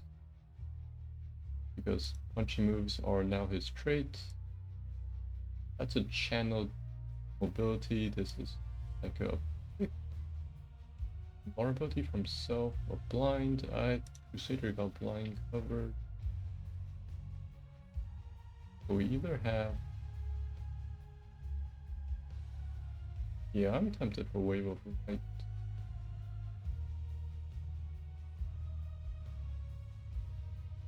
And then maybe a mantra. I don't know if it's too similar to the Crusader. One mantra.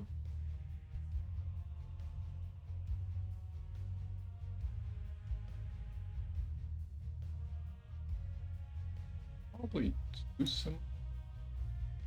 I mean, that's why we have like the pick your ally, which is under or mystic. It's one of these runes. So yeah, that's probably keeping that. We make some touches to it.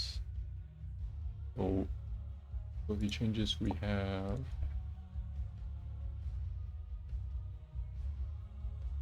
Wave of Light. So it's an enormous nuke.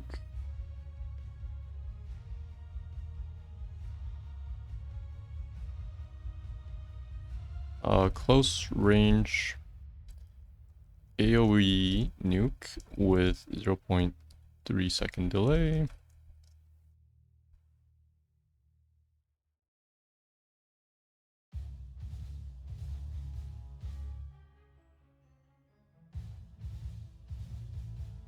Let's just say deals 150 damage. With like 80 mana.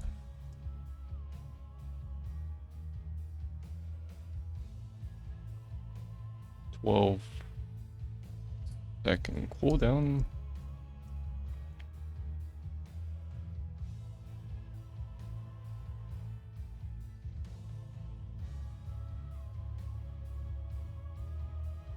Close range short AoE nuke with 0.3 second delay. Deals 150 damage, 18 mana, 12 second cooldown. Replaces Deadly Reach.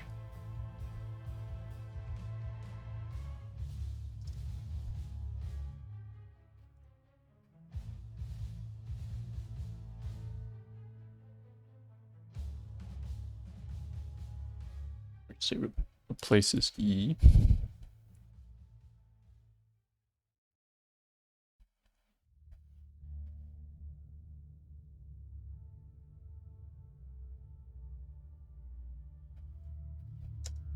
Replaces E, short AoE nuke with 0.3 second delay, 150 damage, 80 mana, 12 second cooldown.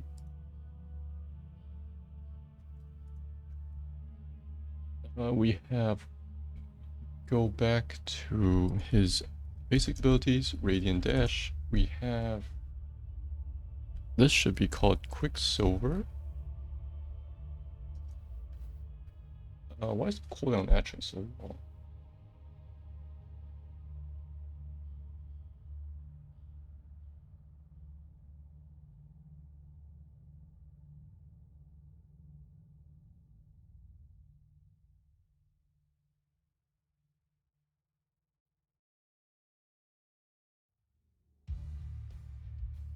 Yeah, see, it's like 8 seconds. Not that long. Let's say Radiant Dash cooldown reduced to 8 seconds.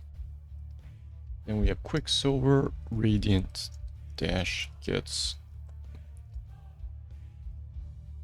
+1 maximum charge.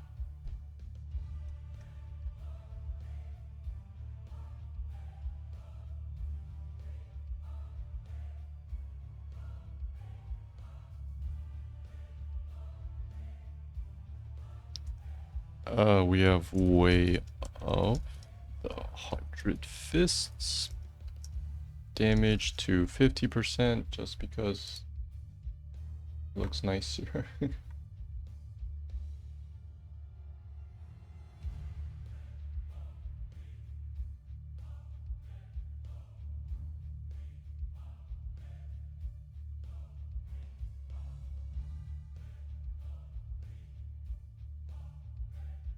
Damage penalty. Damage dealt is 50%.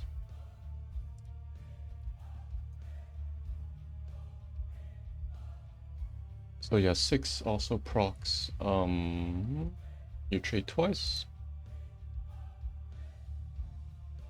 I'm probably removing this unstoppable.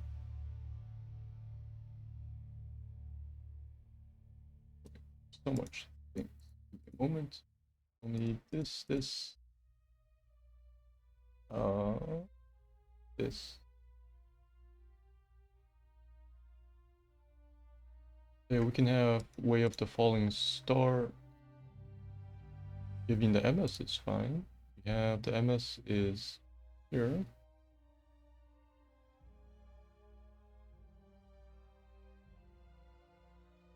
This is Way of the Falling Star.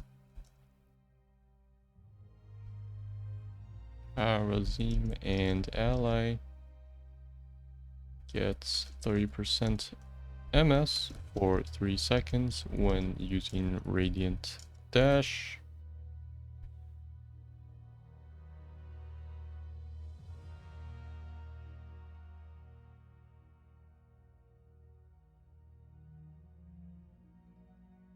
So yeah, this also affects allies. Removing Cleansing Touch, and now we have Breath of Heaven, which gives MS. I don't know if I want that.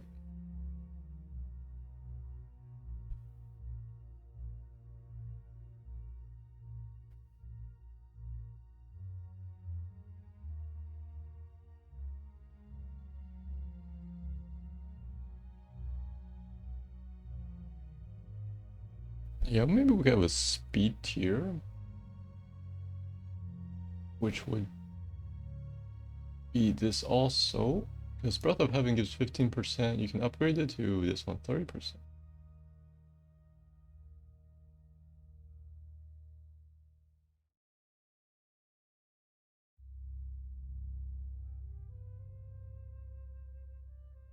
So it has Increase the healing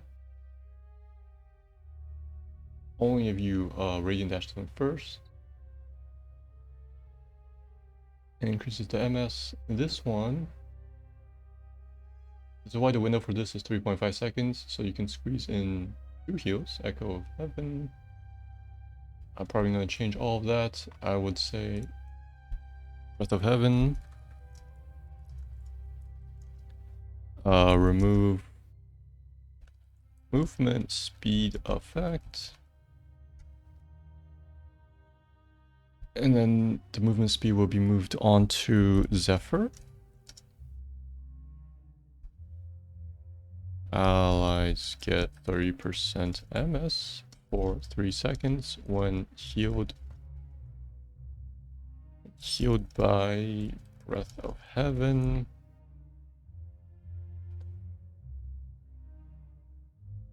And we have, I think, Circle of Life. Breath of Heaven heals for 50% more. There's no condition. So I'm kind of splitting this into 2. And then making you a better AoE healer.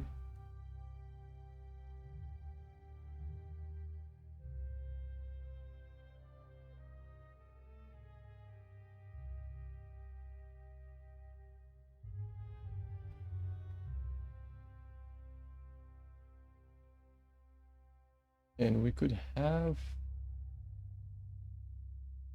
increases the damage of his attacks. Yeah, we could have something like that. A mini self buff to you. So we would call this Blazing Wrath.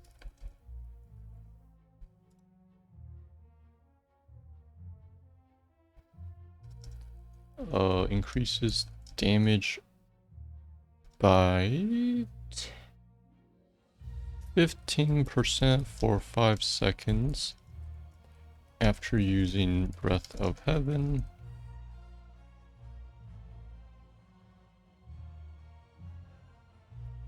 I mean, the uptime of this is, yeah, 50%.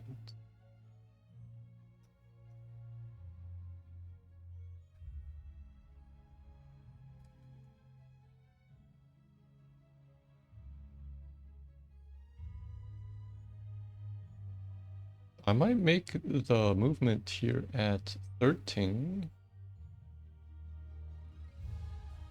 So this was actually probably maybe earlier.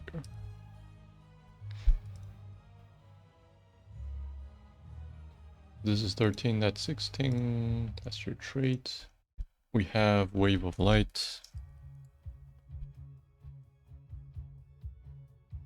So it's a nuke, which you can grab the stun, Wall of Light,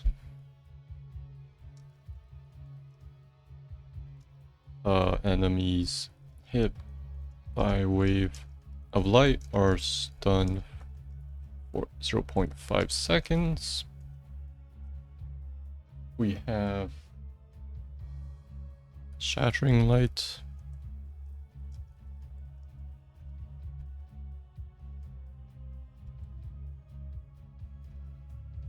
The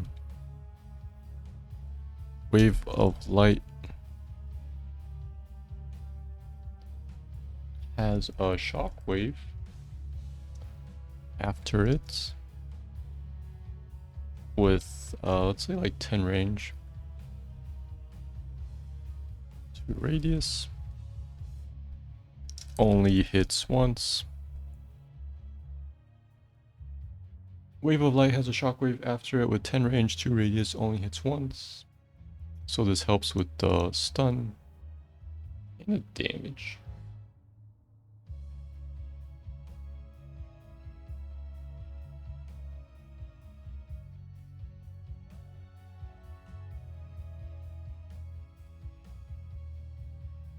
And then we can have, let's see. We could have, yeah, that increased range. This is short AoE nuke.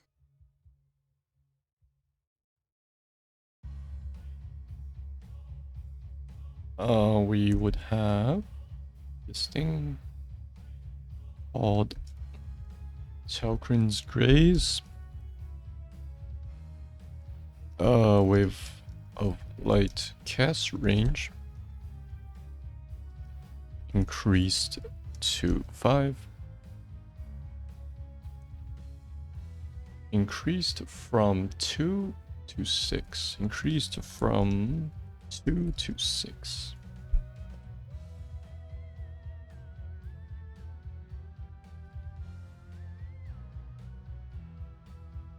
Increased by 200% from 2 to 6. So this could actually be a 16 talent because it lets you land the range stun very easily. So this shockwave is like Hogger's ultimate shockwave. But this also does hit hard. Base damage wise, I just gave it 150. Approaching 200 is very high for a basic ability, I believe.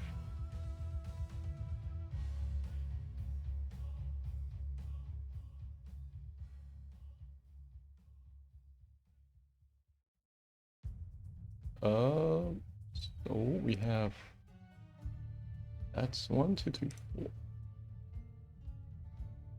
And the 5th set was allies, I believe. Let's call this Mystic Ally. That's 5 set of 3, 18, 19, 20, 21, 20, 22. You have too much. I mean, I could remove this thing. Let me just let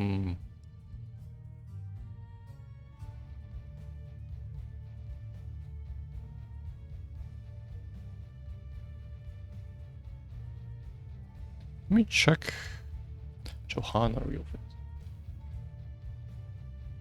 So I also had space for some passives. I don't remember why.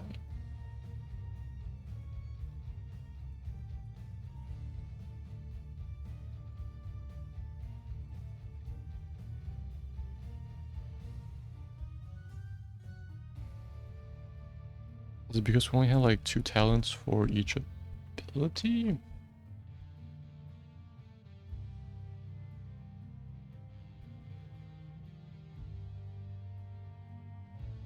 No, that's 3. I think Shield Glare only had 2.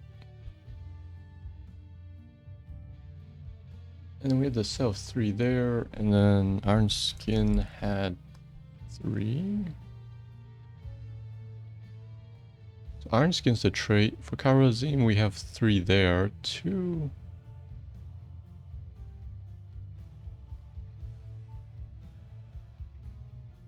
And then this would be the ally replacements. And then I had 1, 2. Space for 3 extra passives, didn't I?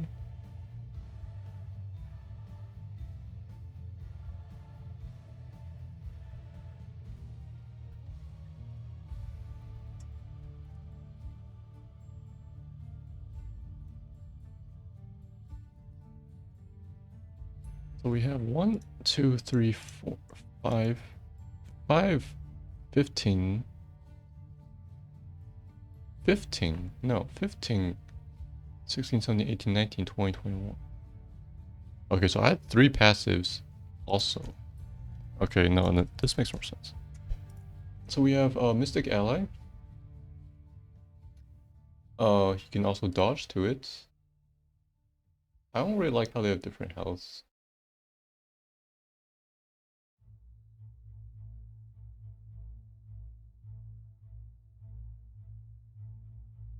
So he has, I think, let's see, this one's healing. This one adds just physical armor, and this one is vision and spell power. So what? Spirit, earth, air.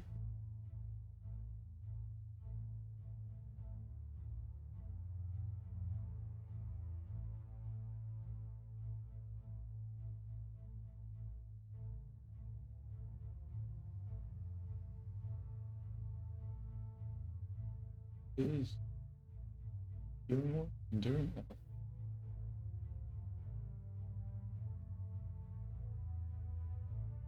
Cooldown 30 seconds was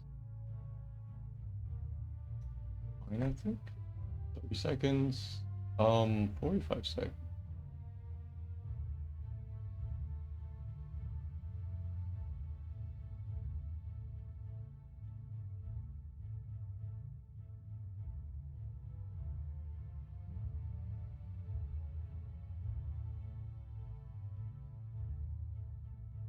Yeah, the healing one would call in.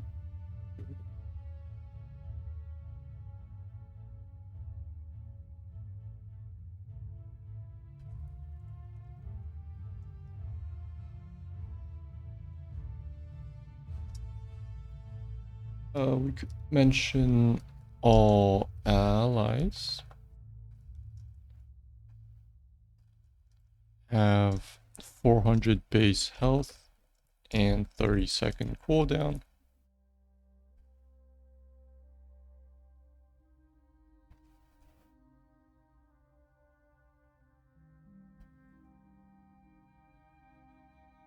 This one, they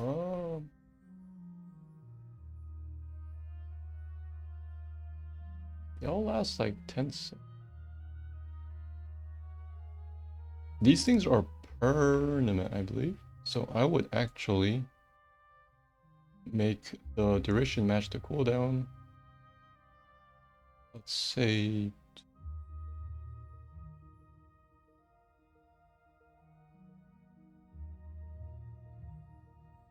20-second cooldown.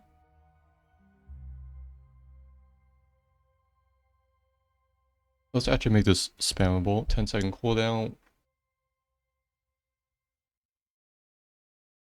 10-second cooldown and duration. So the allies can have maybe let's say 200 base health.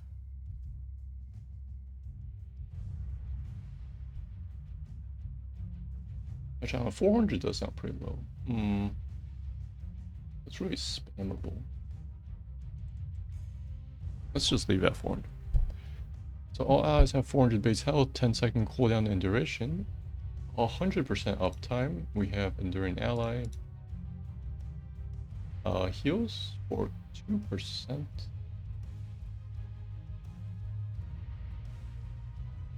Because the uptime of this is 20% every 30 seconds. No, even shorter, every 45 seconds.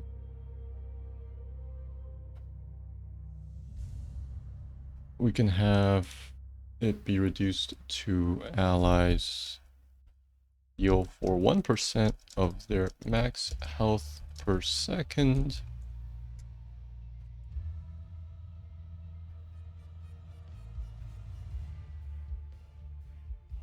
Something really passive, and I would call weak, because all his allies have 100% uptime.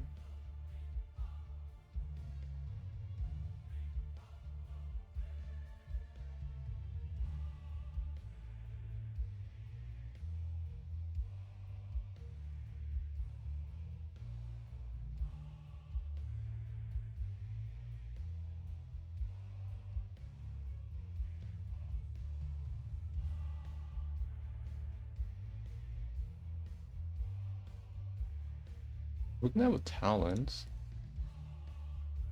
We took away this one, right? We can have a talent. Enos Mantra. Summons all 3 allies.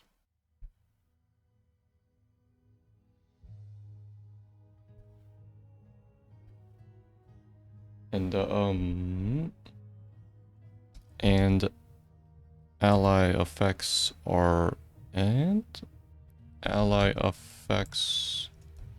are increased by 50%.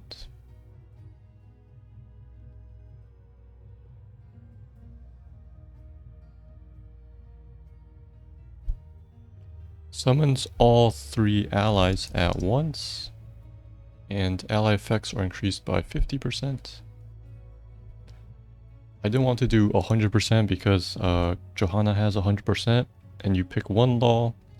This, you get all 3 at 150%, which is nice. This is maybe a 20. And then the other allies, we have physical armor one. I like that one. Earth ally. Sure. It just stays the same. Earth ally. I might reduce the armor because its uptime is 100% now. Armor bonus reduced to 20. Physical armor.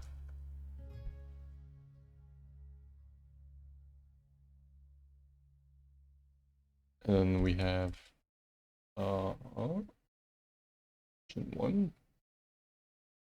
We have the extra heal, something to mitigate damage and make you go in, and we have maybe a mana one.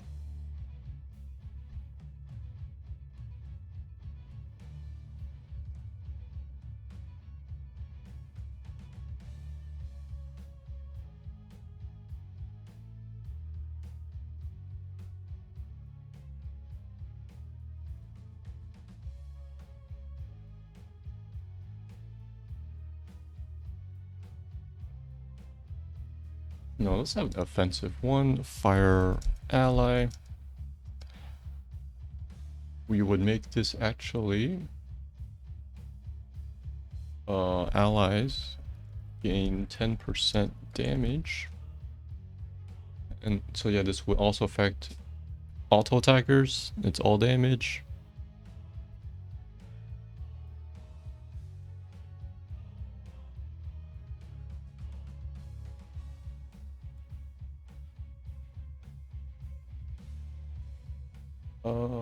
So yeah, instead of spell power, it's all damage. I just took out the reveal because it's unnecessary.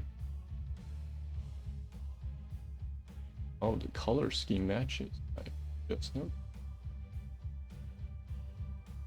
What doesn't matter. Same thing, you can dash to the ally, which lets him escape by himself because he just saves ally to dash it. So that's his allies. We have like 3-ish passives, I believe. Heroics are already done. Let's just look at the monk's passives.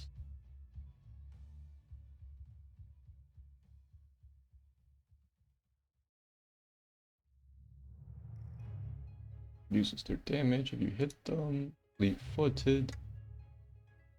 I mean, kind of fits him. Tournament, 10% MS.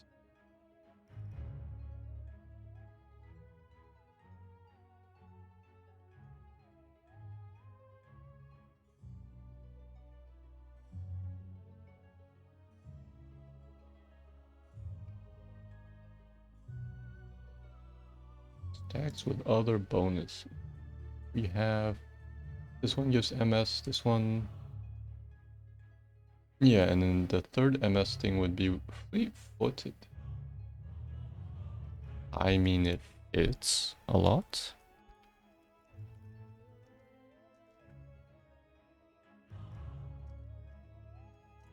Passively gain 10% movement speed, stacks with other bonuses. And this fits his theme as the monk. And I think there's space for one more. Mana regen. Even when you spend mana.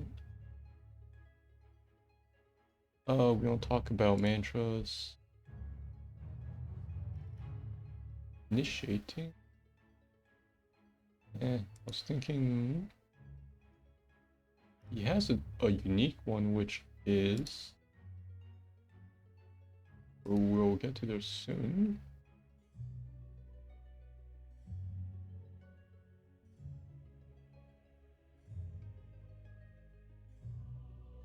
One with every.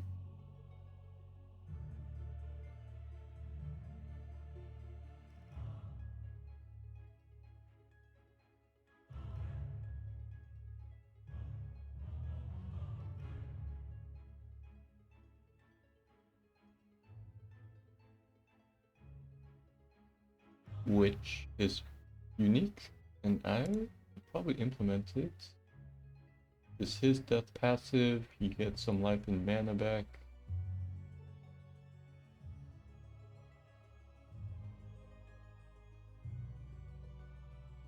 Yeah, so I would was one with everything. Whenever he gets armor of a single type, it applies to both instead. So you can have this work with Earth Ally to give him spell armor.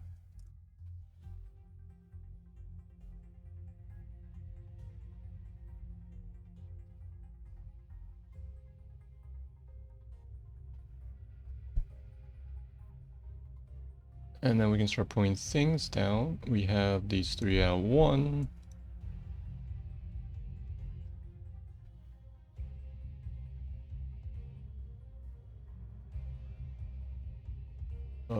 This is 16.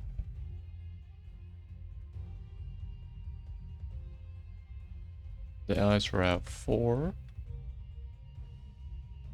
Can get them very early. Nerf to these 2. This one is a change. 16, we also have this one, definitely.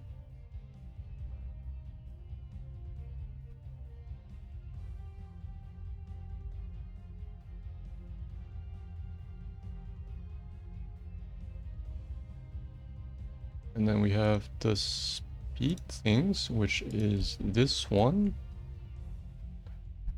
At 13 speed thing, this one. Zephyr.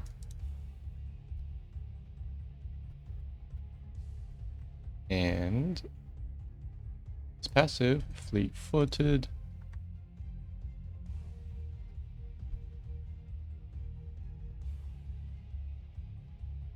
Let's see.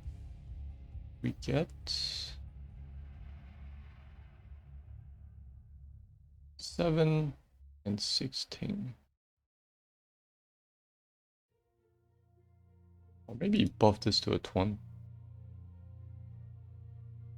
Or maybe this part is 20 shattering lights.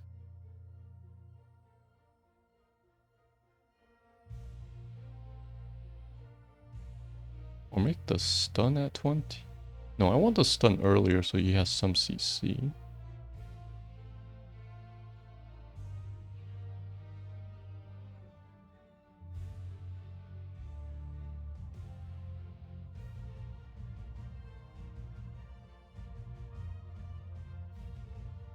Yeah, probably move this to a 20 because the stun is now pretty much unavoidable.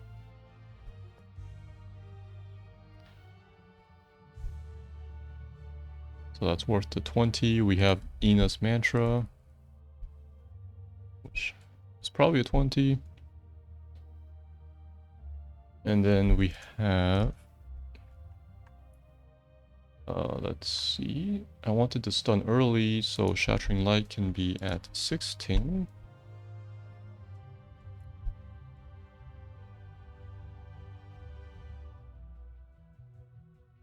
And then we have, what, 1, 2, 3, 4, 1, 2... Wait, 1, 2, 3, 4?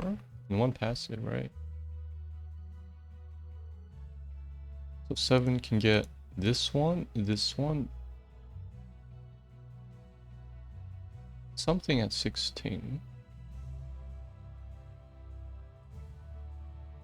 So 16, we already have Wave of Light and Radiant Dash, so these two must be at 7.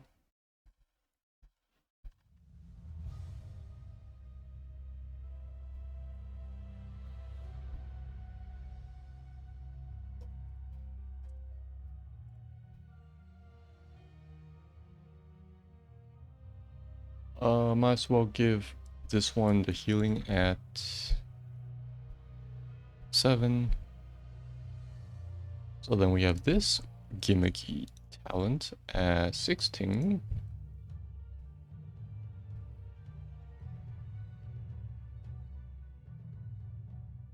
So you can get like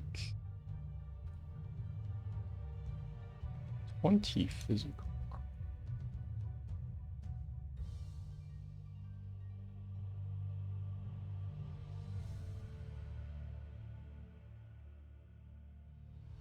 $30 too high, 30 physical armor. I was thinking actually this is 30, right? And then you have one with everything and Ina's mantra. So he gets 45 armor to both, which makes him very tanky. And buffing Earth Ally also buffs one with everything. I think that's good.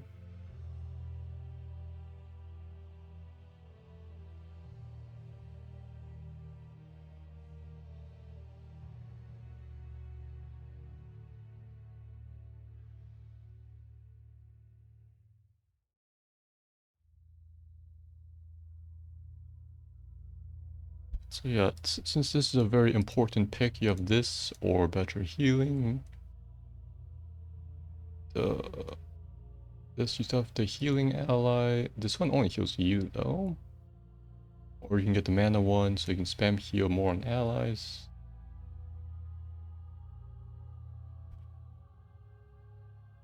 Turn off that thing, that's fine.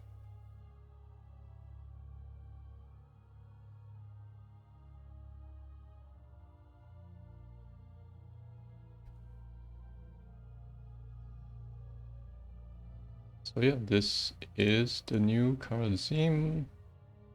We could look over his old talents. This one just ups the uptime of Deadly Reach. I mean, what else were we missing? Spell Shield's an old talent. I indirectly have Spell Armor through this thing. Makes sense. It's unnecessary with Earth Ally.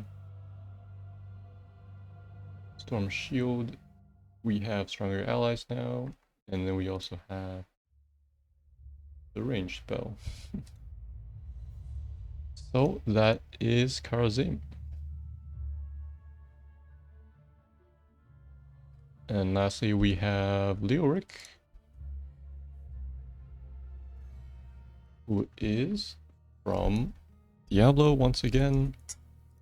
This should be the Diablo 3 version.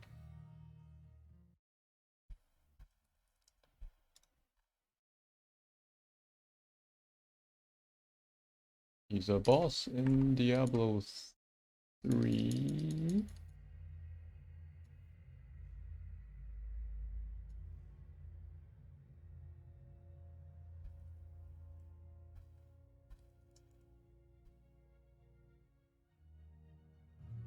Skeleton.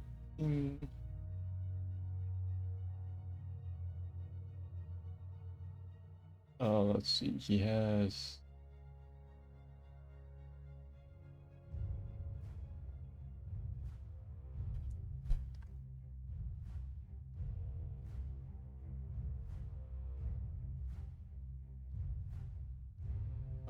Oh. His boss. Let's just go with tier. Oh, he's actually NA. NA. He's not pickable in ARAM. Used to play him a lot.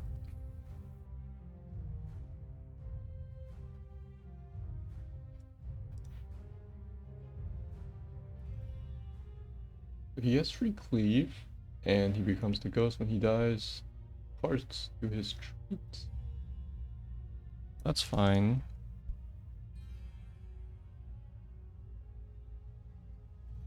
You can see he has like a swing. Little swing.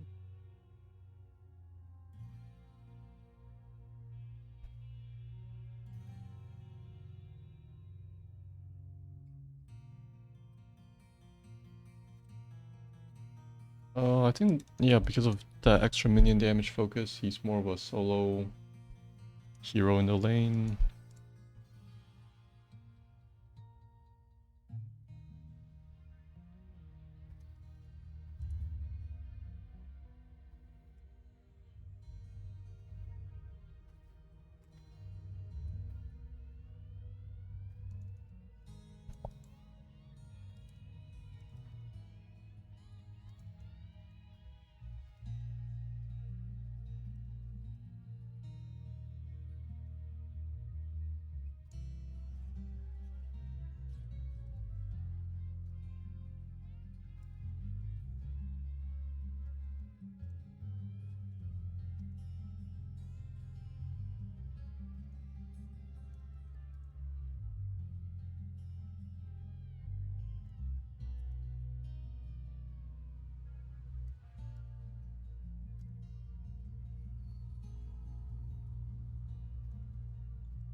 We could talk about his two heroics in HOTS. He has Entome, which doesn't do damage. It's just to Entome enemies. It's a pathing blocker, I believe. So like Vala cannot vault out. Stuff like that. Last 4 seconds. It's a good teamfight ability.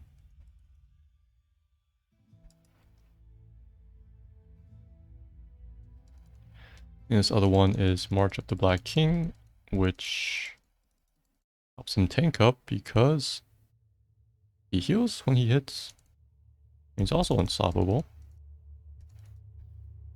I like that one a lot. Especially the 1201T,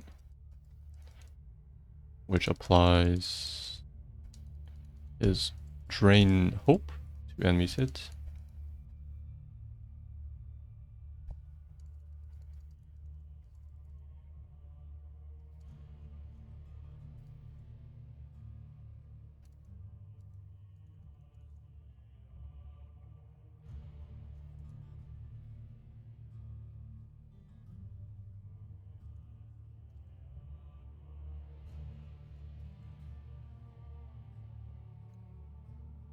Those other moves in Diablo. Yes, he has the Wraith Walk,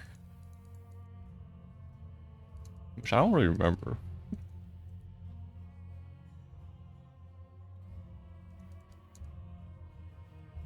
And then, yeah, he summons some things, but we're not going to make him a skeleton summoner, especially since there is the Necromancer in HOTS. And then he has the March of the Black King.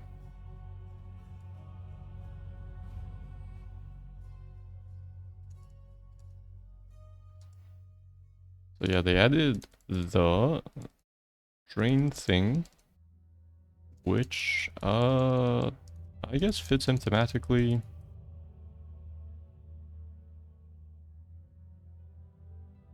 And it's a move board. Green life, non-channeling. It's a link on the enemies. So yeah, I have no problems with that. All his abilities have a version usable in death. They just don't do damage.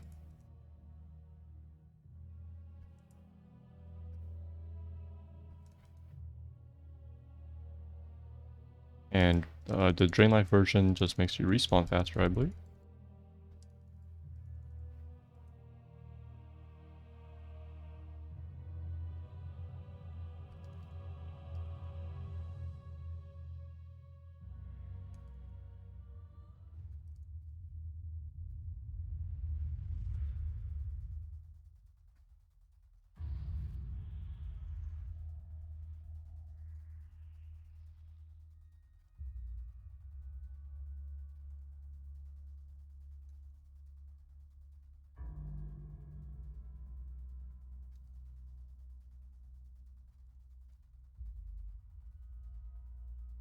So yeah, there isn't too much source to use from. So we can just look over his talents. We can talk about the 20s, Breathe Alive. The worst duration, so it has a drawback, but silences. I don't think it should have a drawback because like Zarya is power crept, her silences and duration gets increased by 1 second, I'm pretty sure. From like 3 to 4 or something. And Leoric's is from 4 to 3.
Also, oh yeah, it deals some dot, but that's pretty irrelevant.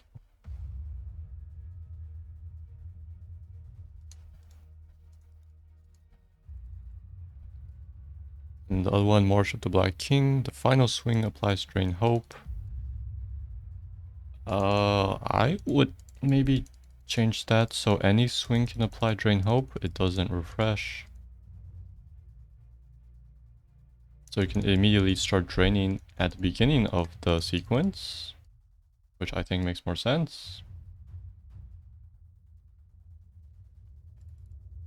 And you can also have like Drain Hope slows, and then those talents would apply, making it easier to land like the ultimate, March of the Black King.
Those other 20s he had, Burning Despair.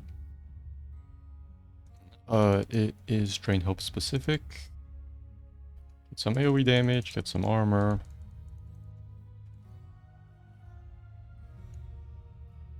Does he actually get armor? I remember... I don't remember the armor part. But...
Let me check.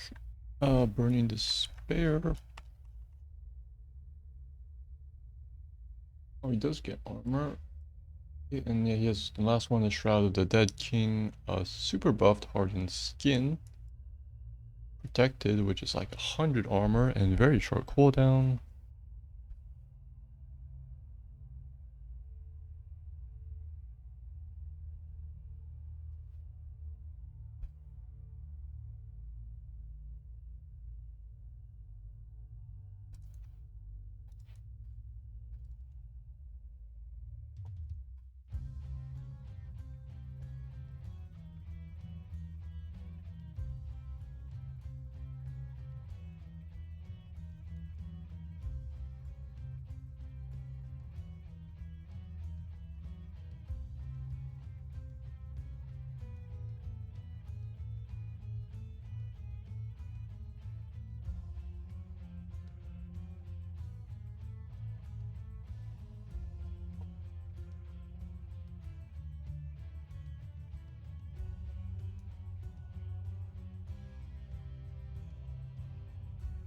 His talents, you can see he has pick one out of the tier for Skeletal Swing and Drain Hope.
Talents, we have Skeletal Swing, Drain Hope, Wraith Walk, and his trait Undying. We have his 2 heroics, they are fine. And Tome, and March of the Black King. I just wanted to check that Zarya, as what I said, lasts 2.5 seconds, duration increased by 1. So up to 3.5 seconds, and it has some range to it. So yeah, I don't think Entome needs a drawback.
Oh, this one I would buried alive. Move the duration penalty. Penalty. And then the other one, Death March. Every swing will apply drain help.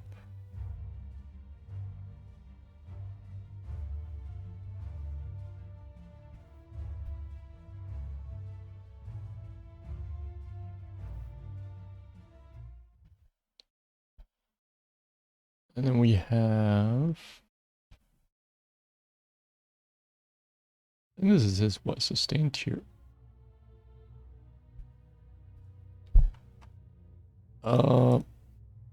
I don't really like Skeletal Swing.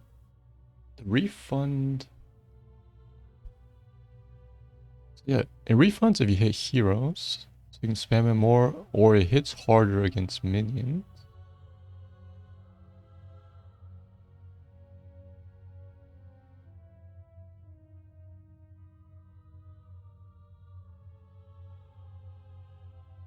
I don't know if I really like that. Increased range is good. Because it also applies a slow. It hits pretty hard, 150.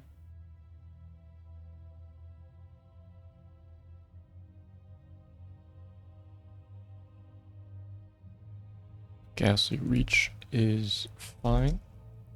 The slow also helps you apply Drain Hope. Paralyzing Rage.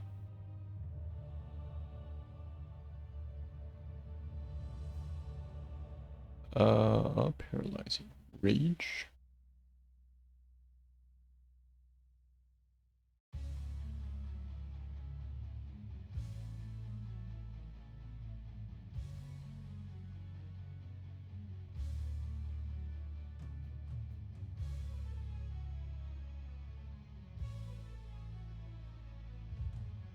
I don't really, it's not needed because Drain Hope has a slow thing somewhere. I thought maybe it doesn't. I was thinking of having something for Skeleton Swing that his third swing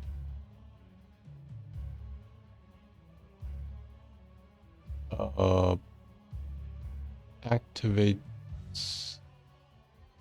from his activate Skeletal Swing.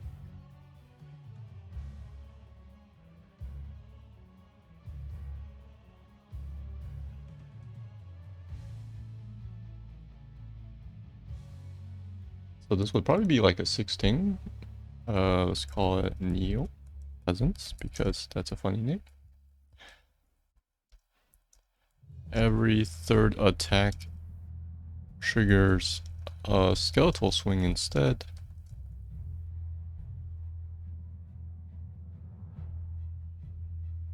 Skeletal Swing, I will remove Hero Refund.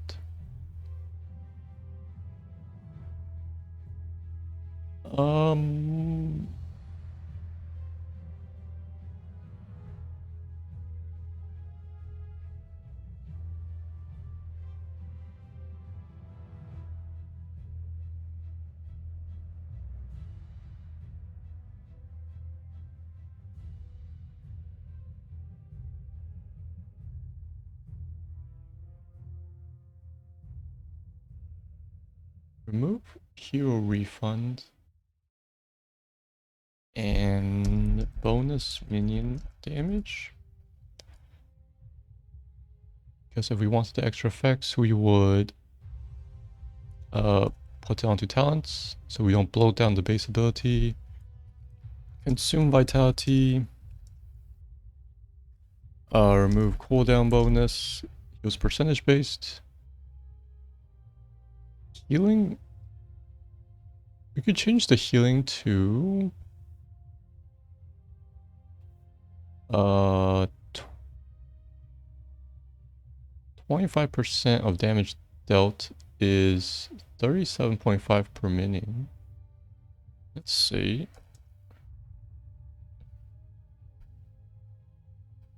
Let's just rework this to new skeletal swing. Life steals for 25% of damage dealt. Quad 4%. How much of his health is that? 100 health, right? 100 health. Let's say life steals or 25% of damage dealt, tripled against heroes. So that will roughly stay the same. That 4%. But he can now lifesteal off minions.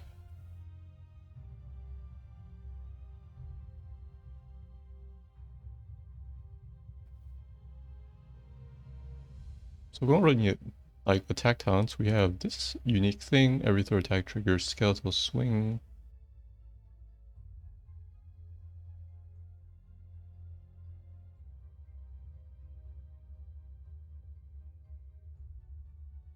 Strained Hope only lets you lifesteal off heroes.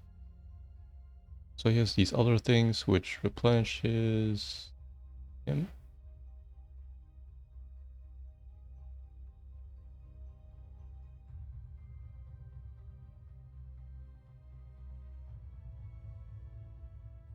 I don't know the references, but I would just change this one to not be inactive. We just change it to regeneration globes restore 50% more health.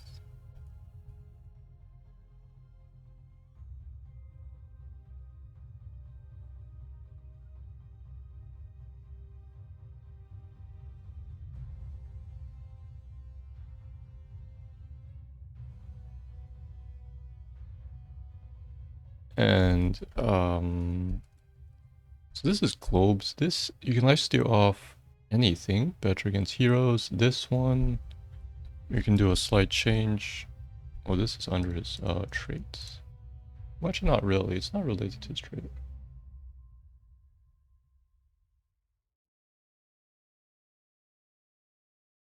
This one is what's fealty unto death. Values changed to be 1%. Health and mana per minion. Just to streamline that, it sounds kind of weird right now.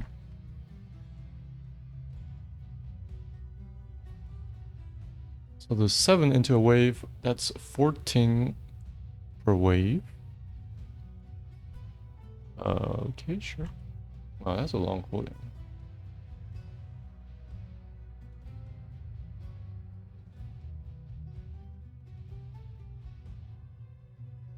And then we have, let's see, to train hope talents, there is more healing. This one, drain momentum. I'll probably give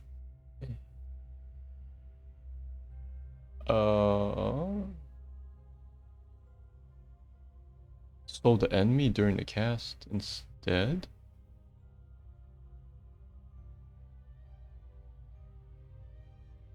Of giving you the MS during it.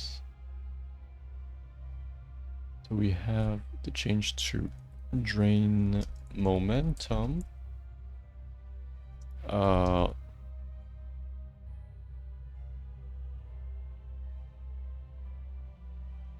Remove full duration. Remove movement speed bonus. Remove movement speed bonus.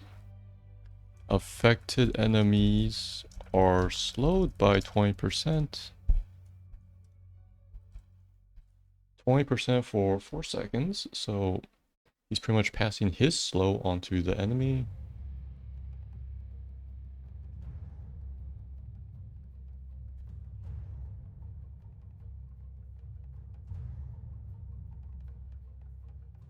We have Hopelessness increases the range.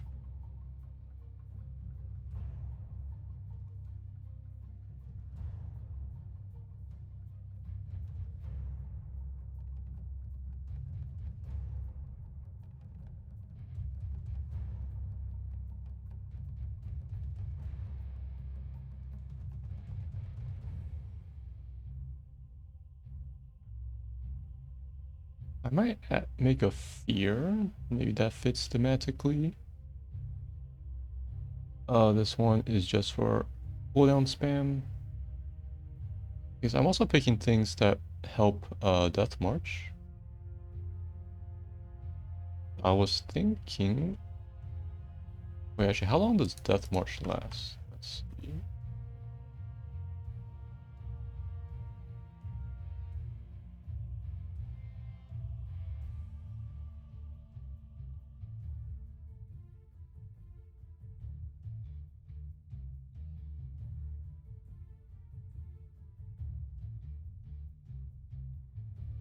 The falling 2 at 1 second. So it's 0.5 swing, 1 swing, 2 swing, 2.5 seconds. And then Ring Blast 4 seconds. Okay, sure. So we have Hopelessness, which is reworked. If Drain Hope lasts its full duration, the enemy is feared for 1 second.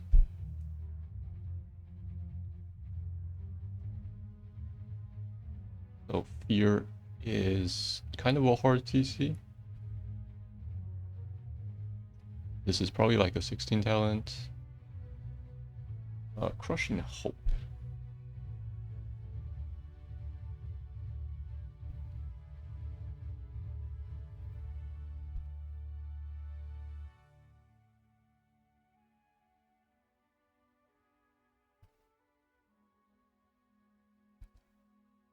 We can maybe have something like, yeah, Unwilling Vessel. Actually, steal... Healing Received. We have this Unwilling Vessel. Enemies have 50% less healing received. Leoric gets 50% more healing received.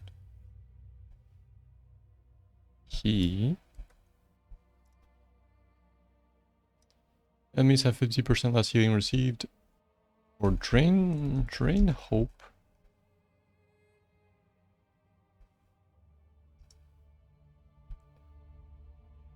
Drain hope enemy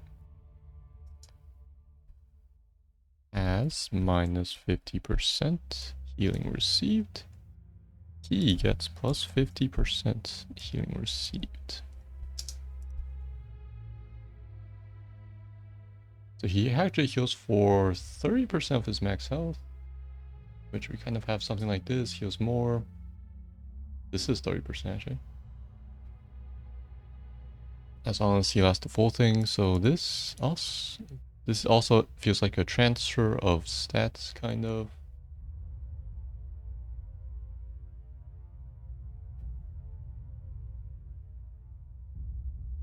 Okay, I don't really want spam. Stronger effect, please. This one just does a huge burst of damage. But I don't know if I want that.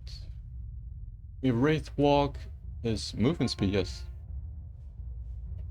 It accelerates over time. And then we have Burst of Talents, Omnis Wraith. 100% duration, so lasts, what, 5 seconds? And you just touch enemies, so they do less damage. It's very nice for going in, because it lasts so long and you reduce your damage, and you are a tank. So this one is perfect. Ominous. We have Royal Focus. They just boost each other, boost Skeletal Swing.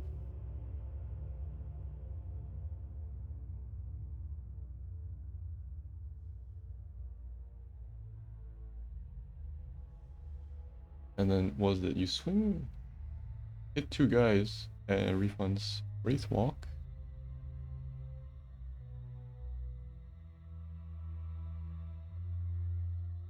I feel like he needs to get armor during Wraith Walk. Oh. When he escapes with it. So we could easily have something like we just steal the name Royal Focus. Because he's only unstoppable during Wraith Walk.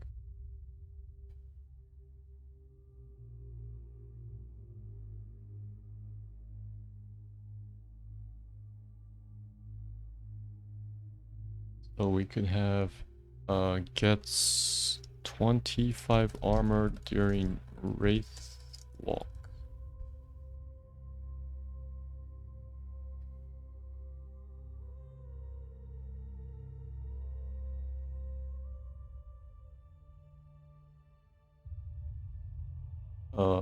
He has some attack talents. I don't know what I really want. Mace.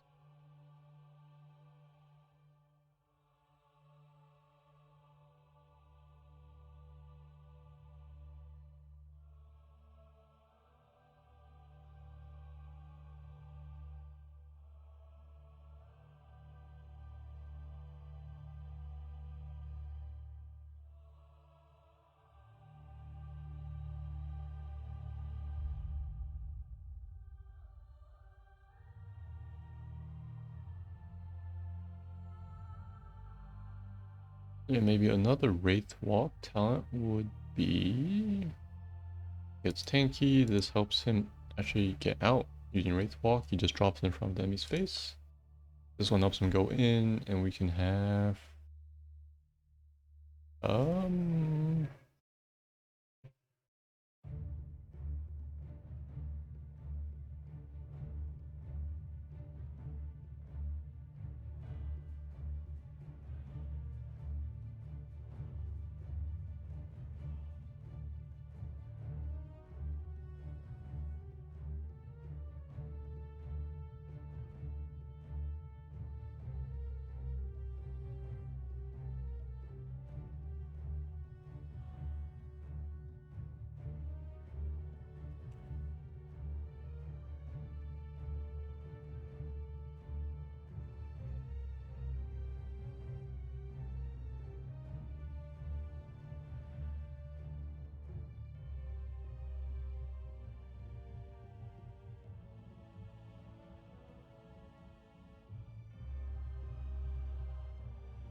It's up to 50% attack speed. Attack's really slow, points up.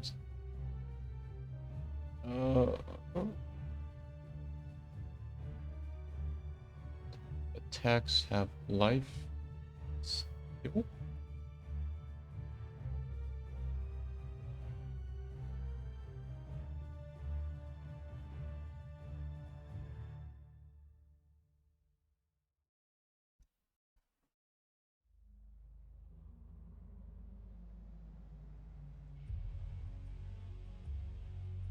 So yeah, we have Spectral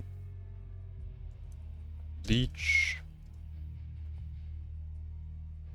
Attacks have 20% life steal.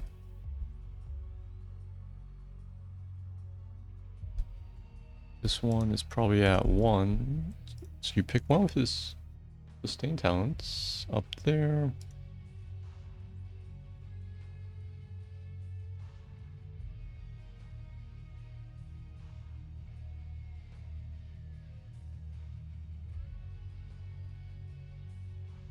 And then I guess Consume Vitality can stay at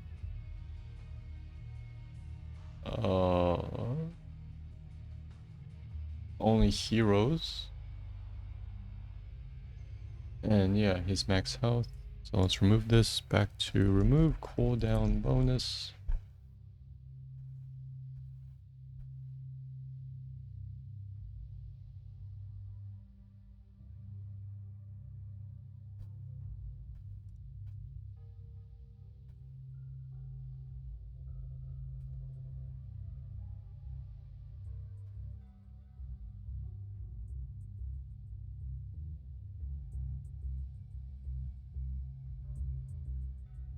And then maybe another attack talent. Do we want attack? Attack speed would technically proc this more. We have what? This at 4, 7, 16. We have another one at 13.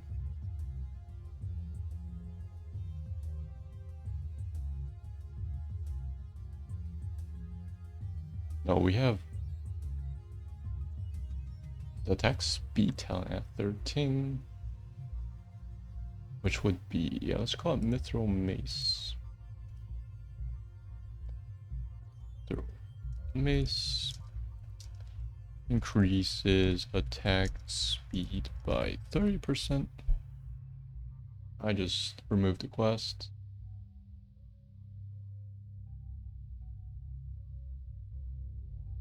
Increases attack speed by 30% and attack damage.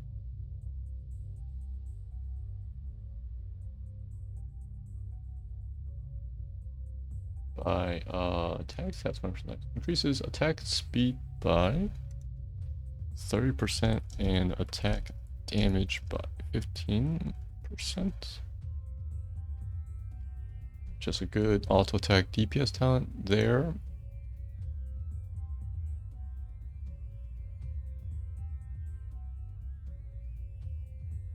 And then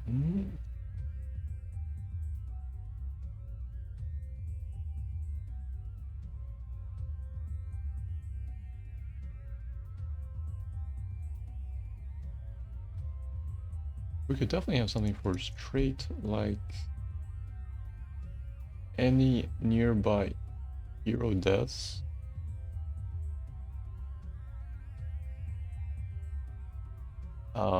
Just heal 20% of his max health during Undying.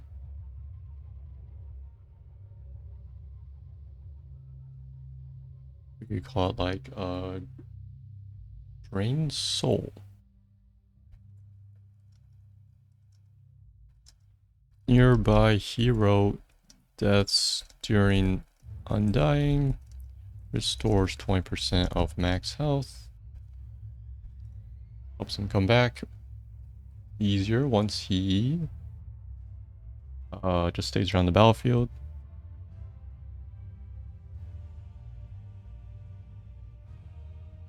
Nearby hero deaths during Undying restores 20% max health.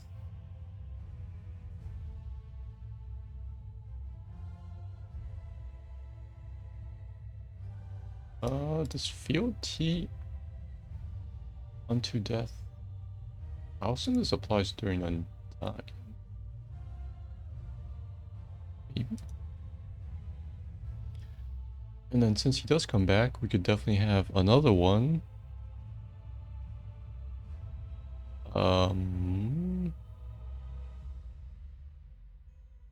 Called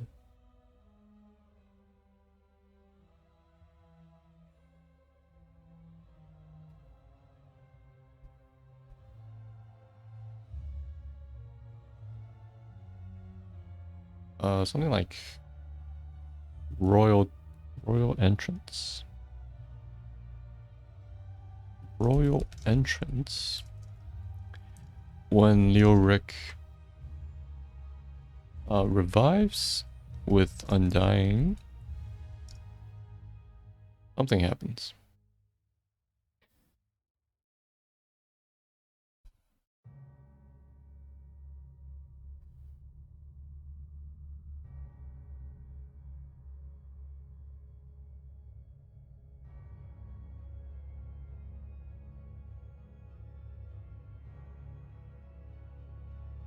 Buff to allies? So he's dead. He comes back.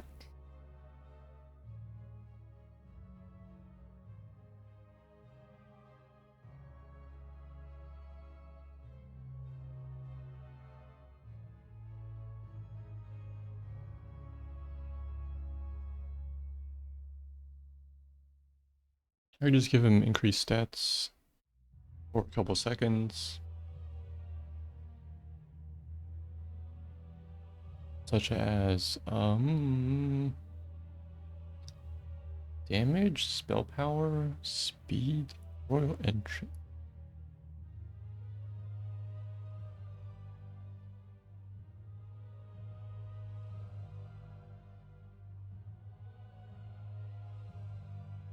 Gains like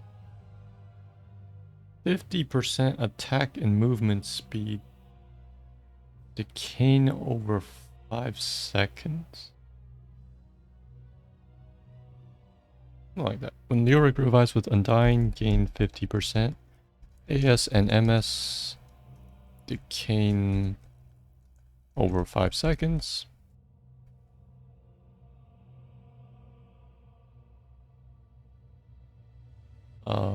5 seconds. So yeah, you can do anything you want. You can land, drain hope. You can, yeah, just do anything you want with that speed bonus. Hit people.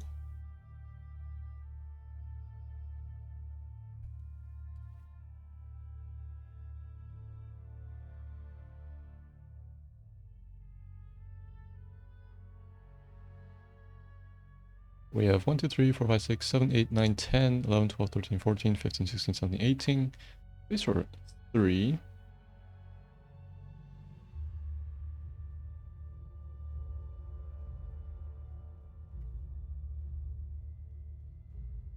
The signature would be... Let's...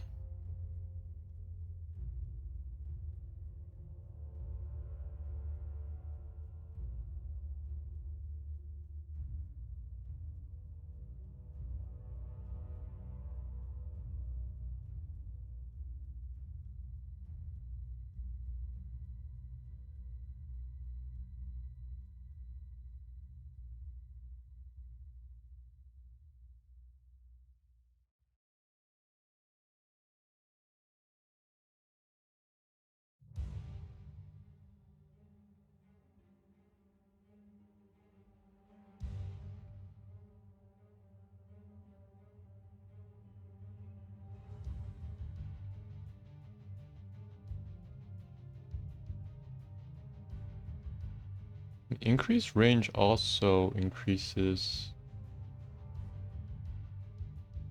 the tether range, I believe. So it breaks a lot harder. Where is it? 2 range.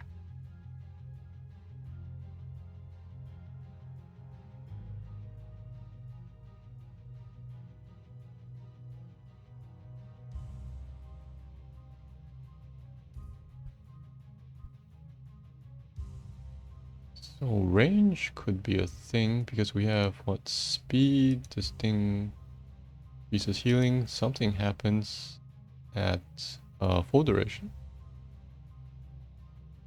So yeah, we can have the range maybe early. Call this Unyielding Despair.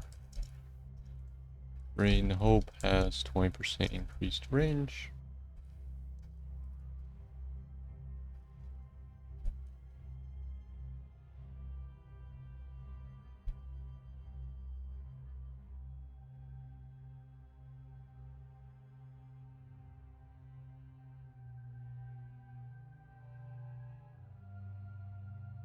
So we have Death March applies Drain Hope.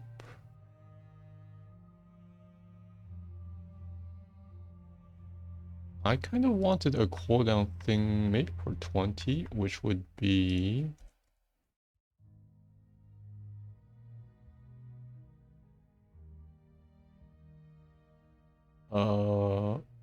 Skeletal Swing. It's reduced the cooldown of his heroics.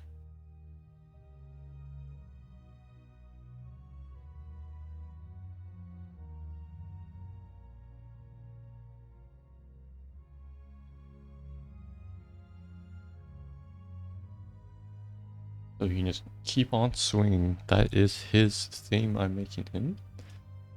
We have this called, let's call this...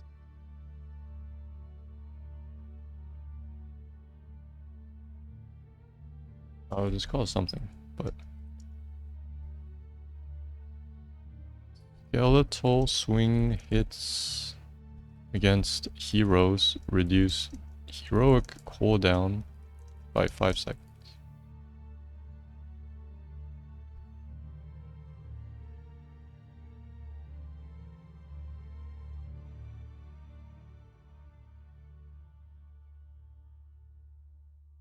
So you have this at 20, and then you can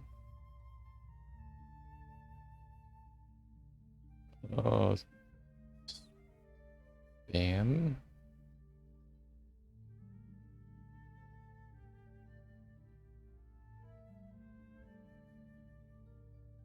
If this is MS tier, you put this with probably Mithril Mace. So you don't get both.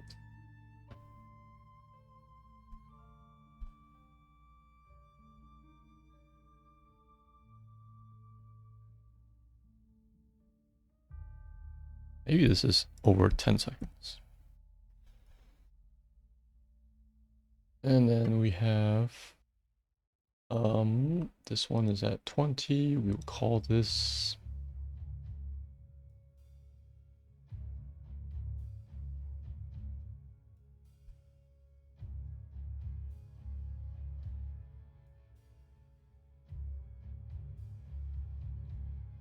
the Monarch Reigns.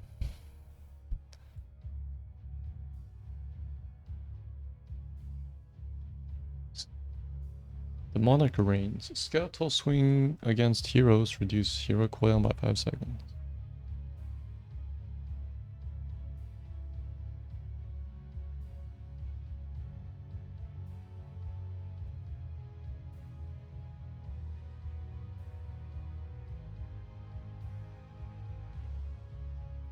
We have what? 1, 2, 3, 4, 8, 9, 10, 11, 12, 13, 14, 15, 16, 17, 18, 19, 20.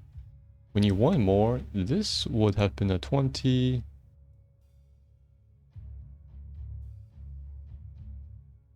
And Drain Hope.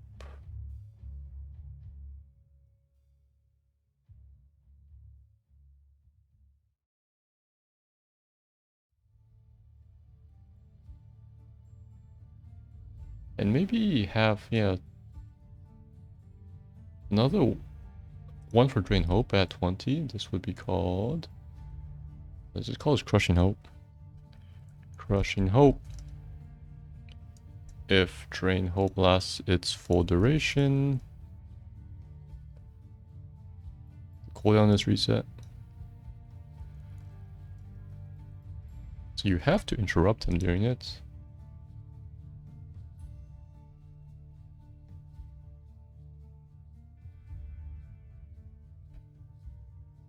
So this helps him serve. This is a replacement to this. So you pretty much have a permanent Drain Hope if the enemies cannot stop you.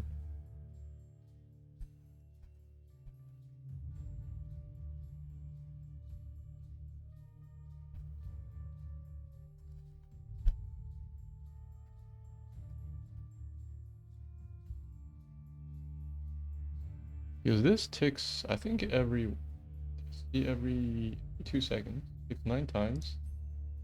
That reduces cooldown by about,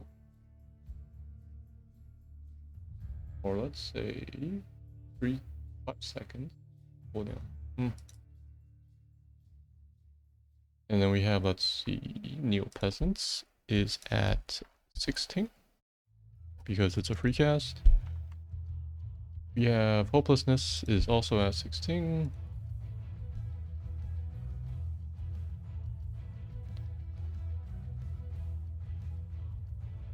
These things seem to be at 1 for some reason, so I will leave it at 1.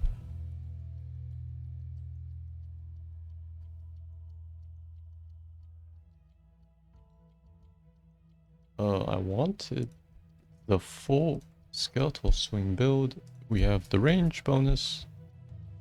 Can match the range bonus of Drain Hope here also. You pick 1 range bonus. 7, you get the life steal. 10 is ulti. 13 is attack speed. Mithril Mace is an attack talent. And then that will compete with Royal Entrance, another speed talent tied to your trait.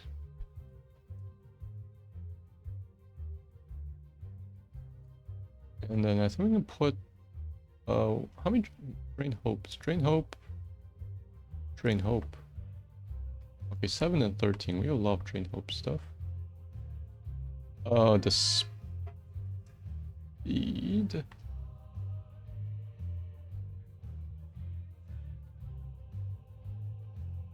Yeah, this one can be at 7. And then Willing Vessel will be 13 because it's actually kind of strong.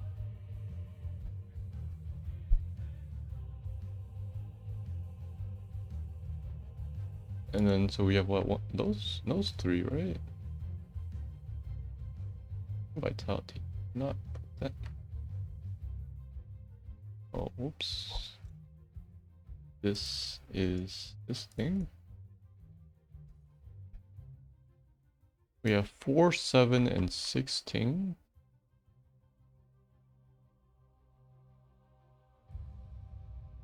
Omnis rate could actually be a 16, I think.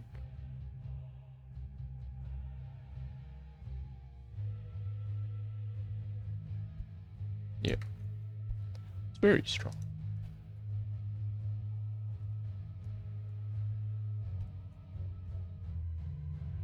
And then 4 can probably be Royal Focus. It's pretty basic. And this can be at 7.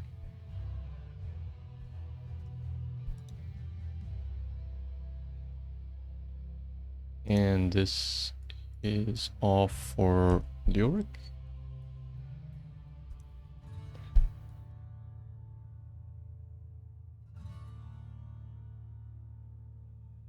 You definitely have this attack / skeletal swing hybrid. You pick like this, this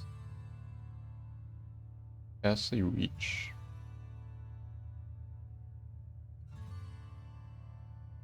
Wait, no, Ghastly Reach is supposed to be a 4. That's the range. And this is the other range. Ghastly Reach. And then, yeah, you get the life. And then you get the AS. And then you get this one. And then probably if you want this thing with like, I don't know, Entome Spam.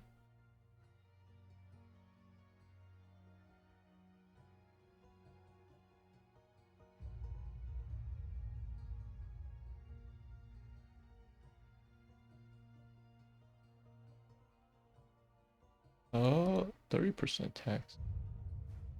Maybe let's say 20% attack speed and 10% damage.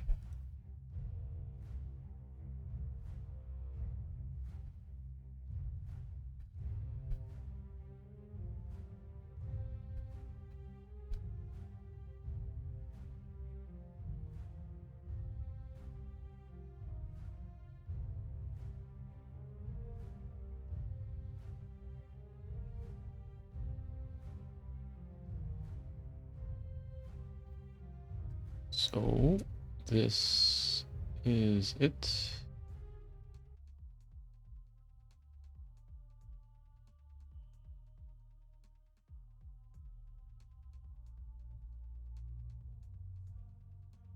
Or yeah, you could also go the Drain Hope and Death March or Crushing Hope. Both amazing for the Drain Hope build, for insane sustain also. And the third one, there's not much to talk about. You can initiate with it, you can run away with it. I've added 1 talent for both uses.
Okay, that's all for day 14. See you next time.